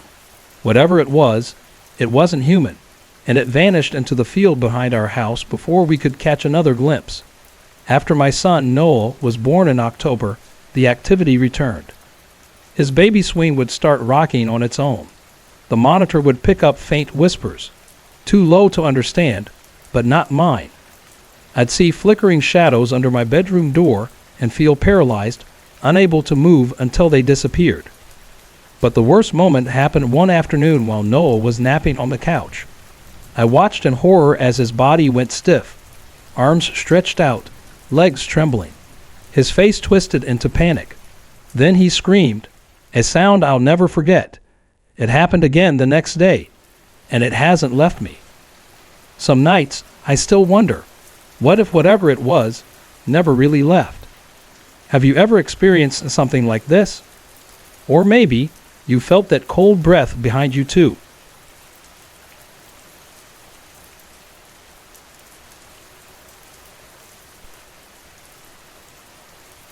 Some people go their whole lives without experiencing anything out of the ordinary. I've never been that lucky. One memory, in particular, stands out. Back when I was 18 and house sitting at my late grandparents' old place in Silver Springs, Colorado. The house was waiting to be sold, so I stayed there with my 2 cousins, both the same age. They flat out refused to sleep in the basement, said weird things happened down there. Since I was the only guy, they decided I should take the basement bedroom. I didn't mind. Honestly, I thought it was funny how creeped out they were. One afternoon, I was napping down there when I heard the door creak open, then gently click shut. The room was pitch black. I figured my cousins were trying to mess with me. I even heard giggling, soft and hushed, exactly the way they tried to sneak up. I decided to get the jump on them instead. I lay still, pretending to sleep, while the faint footsteps crept closer. One step at a time, slow and cautious. When it felt like someone was standing right next to the bed, I burst upright with a loud yell, ready to catch them in the act. But the room was empty. Not just that, the entire house was silent. My cousins were out getting groceries. When I told them what happened, they refused to even set foot near the basement again, so it became mine by default. The strange thing, I wasn't afraid. Not even a little. It felt like whatever was down there wasn't dangerous, almost playful. That wasn't the only odd thing that's happened to me. A few years later, while I was in college in Ashford, Ohio, I had another strange experience. It was around 10 p.m., and I was giving a friend a ride home. She lived in a quiet, older neighborhood not far from the river. After dropping her off, I missed a turn and ended up on some narrow side street I'd never seen before. Right away, something felt off. A thin fog clung to the air, and the street had no lights, not a single one. The road wasn't paved. It was made of old, worn brick, and the houses looked like they belonged in another century. There were no signs of life, no porch lights, no movement behind windows, just stillness. Goosebumps prickled my arms as I slowly made my way down the street. Halfway through, I decided to turn around. It felt like I had slipped into another time, or maybe another world. I've gone back since. I've driven those same streets dozens of times trying to find that road again. But it's gone. Completely vanished. No brick road, no vintage houses. Nothing. And no, I wasn't tired. I wasn't on anything. Everything about that night felt real, too real. Maybe it was a forgotten development or some weird pocket of time. But those houses didn't look new. They looked lived in, and very old. Years later, I still have no explanation, just a memory that won't fade. There's always been something about my family, something that makes me wonder if we're just a little more open to the other side. My grandmother, my mom's mom, passed away in October of 1995, just a month before I was born. My mom told me that if she'd lived, we all would have called her Nana. When I was a toddler, my mom would often hear creaks around the house, doors closing on their own, and me giggling during nap time. She'd peek in and find me staring at the corner, smiling and babbling to no one. She used to whisper, "Nana's home," and genuinely believed it was her mother stopping by to keep me company. We eventually moved to a small house near Pine Lake, Michigan. When I was 12, we still had Nana's old wooden rocking chair, the one she used for knitting. It sat in the corner of the living room, rarely touched. One night, I had a dream that still sticks with me. In the dream, I was sitting on our couch, and across from me in that same rocking chair sat my grandmother. She looked calm, peaceful. We talked. She told me to keep my chin up. "Life's going to throw hard things your way," she said, "but you've got the strength to get through it." I woke up with her voice still in my ears. Eventually, the old chair got too rickety and had to go. My mom later got a new one, something sturdy and modern, but I'll never forget what happened a few weeks after. She was sitting in the new chair, knitting like always, when she suddenly shot up, screaming, her yarn spilling onto the floor. I rushed in. What happened? She was pale, shaken. I heard Mom yelling in my ear, said I was stitching it wrong. Here's the thing. My mom is deaf in her left ear. That's the ear she said the voice came from. Another time, the three of us, my mom, brother, and I, went to visit Nana's grave. It was a crisp fall afternoon. My mom brought flowers to plant near the stone. She knelt beside the grave, tears in her eyes, and whispered, "I wish you could have met my kids. I'm so sorry, Mom." I stood a few feet away, and I saw her. My grandmother, standing beside my mother, smiling. She whispered something so softly, I almost missed it. "I'm sorry too. I've never told my mom what I saw. I didn't want to add weight to her grief, but I know what I witnessed. I know she was there, and that she forgave her. When I was 17, my grandfather, my mom's dad, passed away. At the funeral, the grandchildren were given white roses to place on his casket. I couldn't do it. I kept mine in my pocket and walked away. I wasn't ready to say goodbye. He and I had been so close. Years later, in December of 2013, my son was born. And now, sometimes I hear him giggling alone in his room. Sometimes he babbles as if he's deep in conversation with someone I can't see, just like I used to. And I can't help but believe my grandparents are still here, watching, visiting, protecting.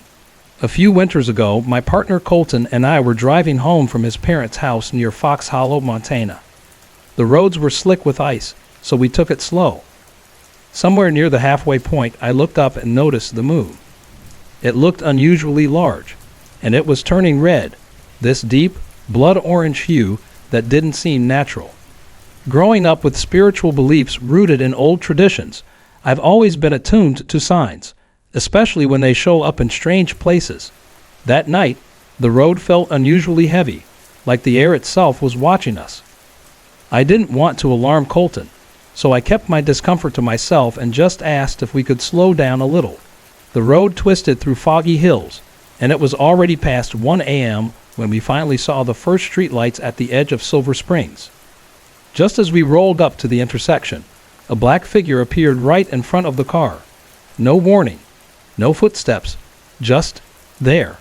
Colton slammed on the brakes, tires screeching.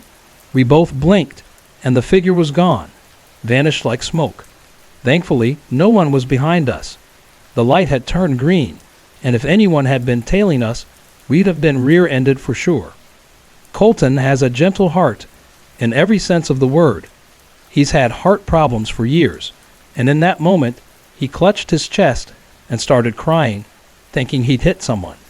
I held his hand and assured him that nothing was there, that I saw the figure vanish as soon as we stopped.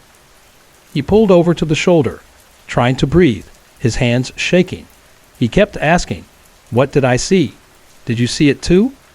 Colton knows I believe in the supernatural. He's had one strange experience before, but nothing like this. And this time, he didn't just feel fear. He felt something wrong, deeply wrong. To me, the figure resembled a shadow being, what some might call a shadow person, but not just any shadow. This one had weight to it, a presence, the kind that doesn't just appear, but announces itself. Usually, they're more like pranksters, but this one felt angry, dark, like it was focused on us. We made it home safely, but I stayed awake long after Colton fell asleep. I couldn't shake the feeling that something had followed us, something that hadn't finished whatever it had started. The next day felt normal. Colton went to work, made dinner, and even cracked a few jokes. I started to wonder if maybe it was just our tired minds playing tricks on us. But that night, everything changed. We went to bed like usual, Colton falling asleep on my arm. He has this little habit of twitching while he sleeps, almost like his body is still processing the day. But this time it escalated. The twitching turned violent. like he was running or fighting in his dream. Then suddenly he bolted upright, gasping for air, drenched in sweat, his eyes wide with terror. I asked him what happened. His voice shook as he told me. We were driving back home. Same route, same everything. I looked in the rearview mirror, and there was something in the back seat. He drives a 2005 Ford Mustang GT. If you've ever been in one, you know the back seat is tiny, barely enough room for a duffel bag, let alone a person. But this thing, it was huge. Colton said its knees were up to its chest, its head bent down because it didn't fit.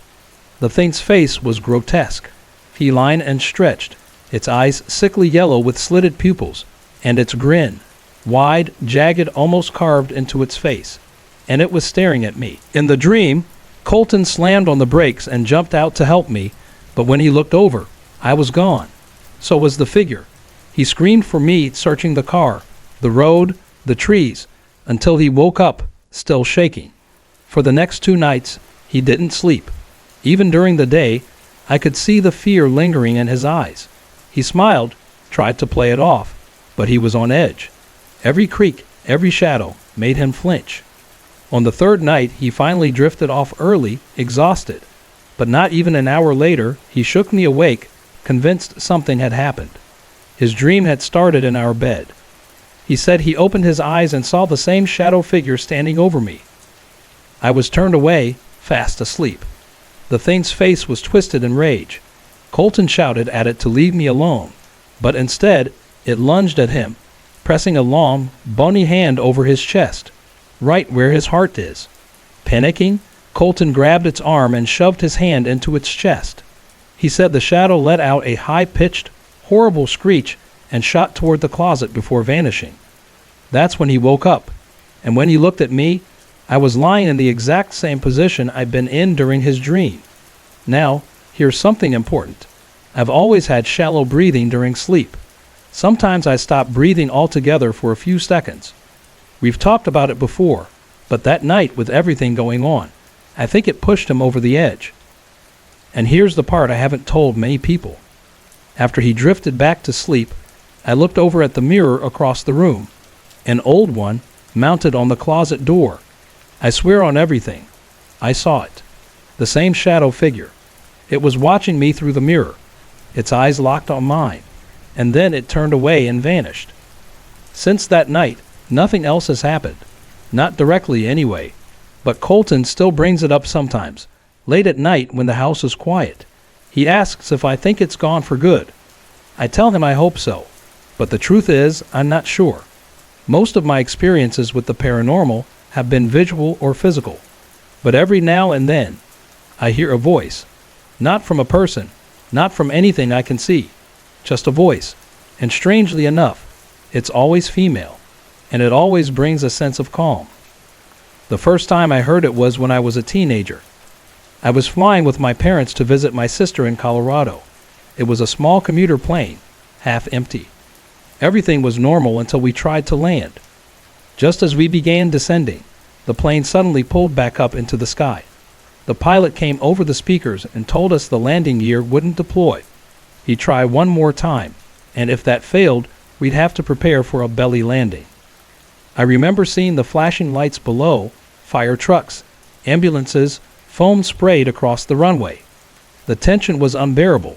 People were praying, crying, holding hands. That's when I felt a chill over my shoulder, and a calm, female voice whispered in my ear, "This will all be fine." It wasn't my dad. He was next to me, and there was no one behind us. I checked. But suddenly, the fear left me. I felt still, safe. And then, just like that, the pilot came back on. The gear had locked into place. We landed smoothly. No emergency. No chaos. Later that night, my dad told me he'd felt an overwhelming sense of peace too, like someone had flipped a switch inside him. My mom, on the other hand, was so shaken she couldn't speak for almost a week. I heard the voice again nearly 10 years later. My husband, then my fiancé, had told me he'd be working late, so I decided to stay late at my office too. Everyone else had already gone home. It was just me, wrapping up a report when I heard it again.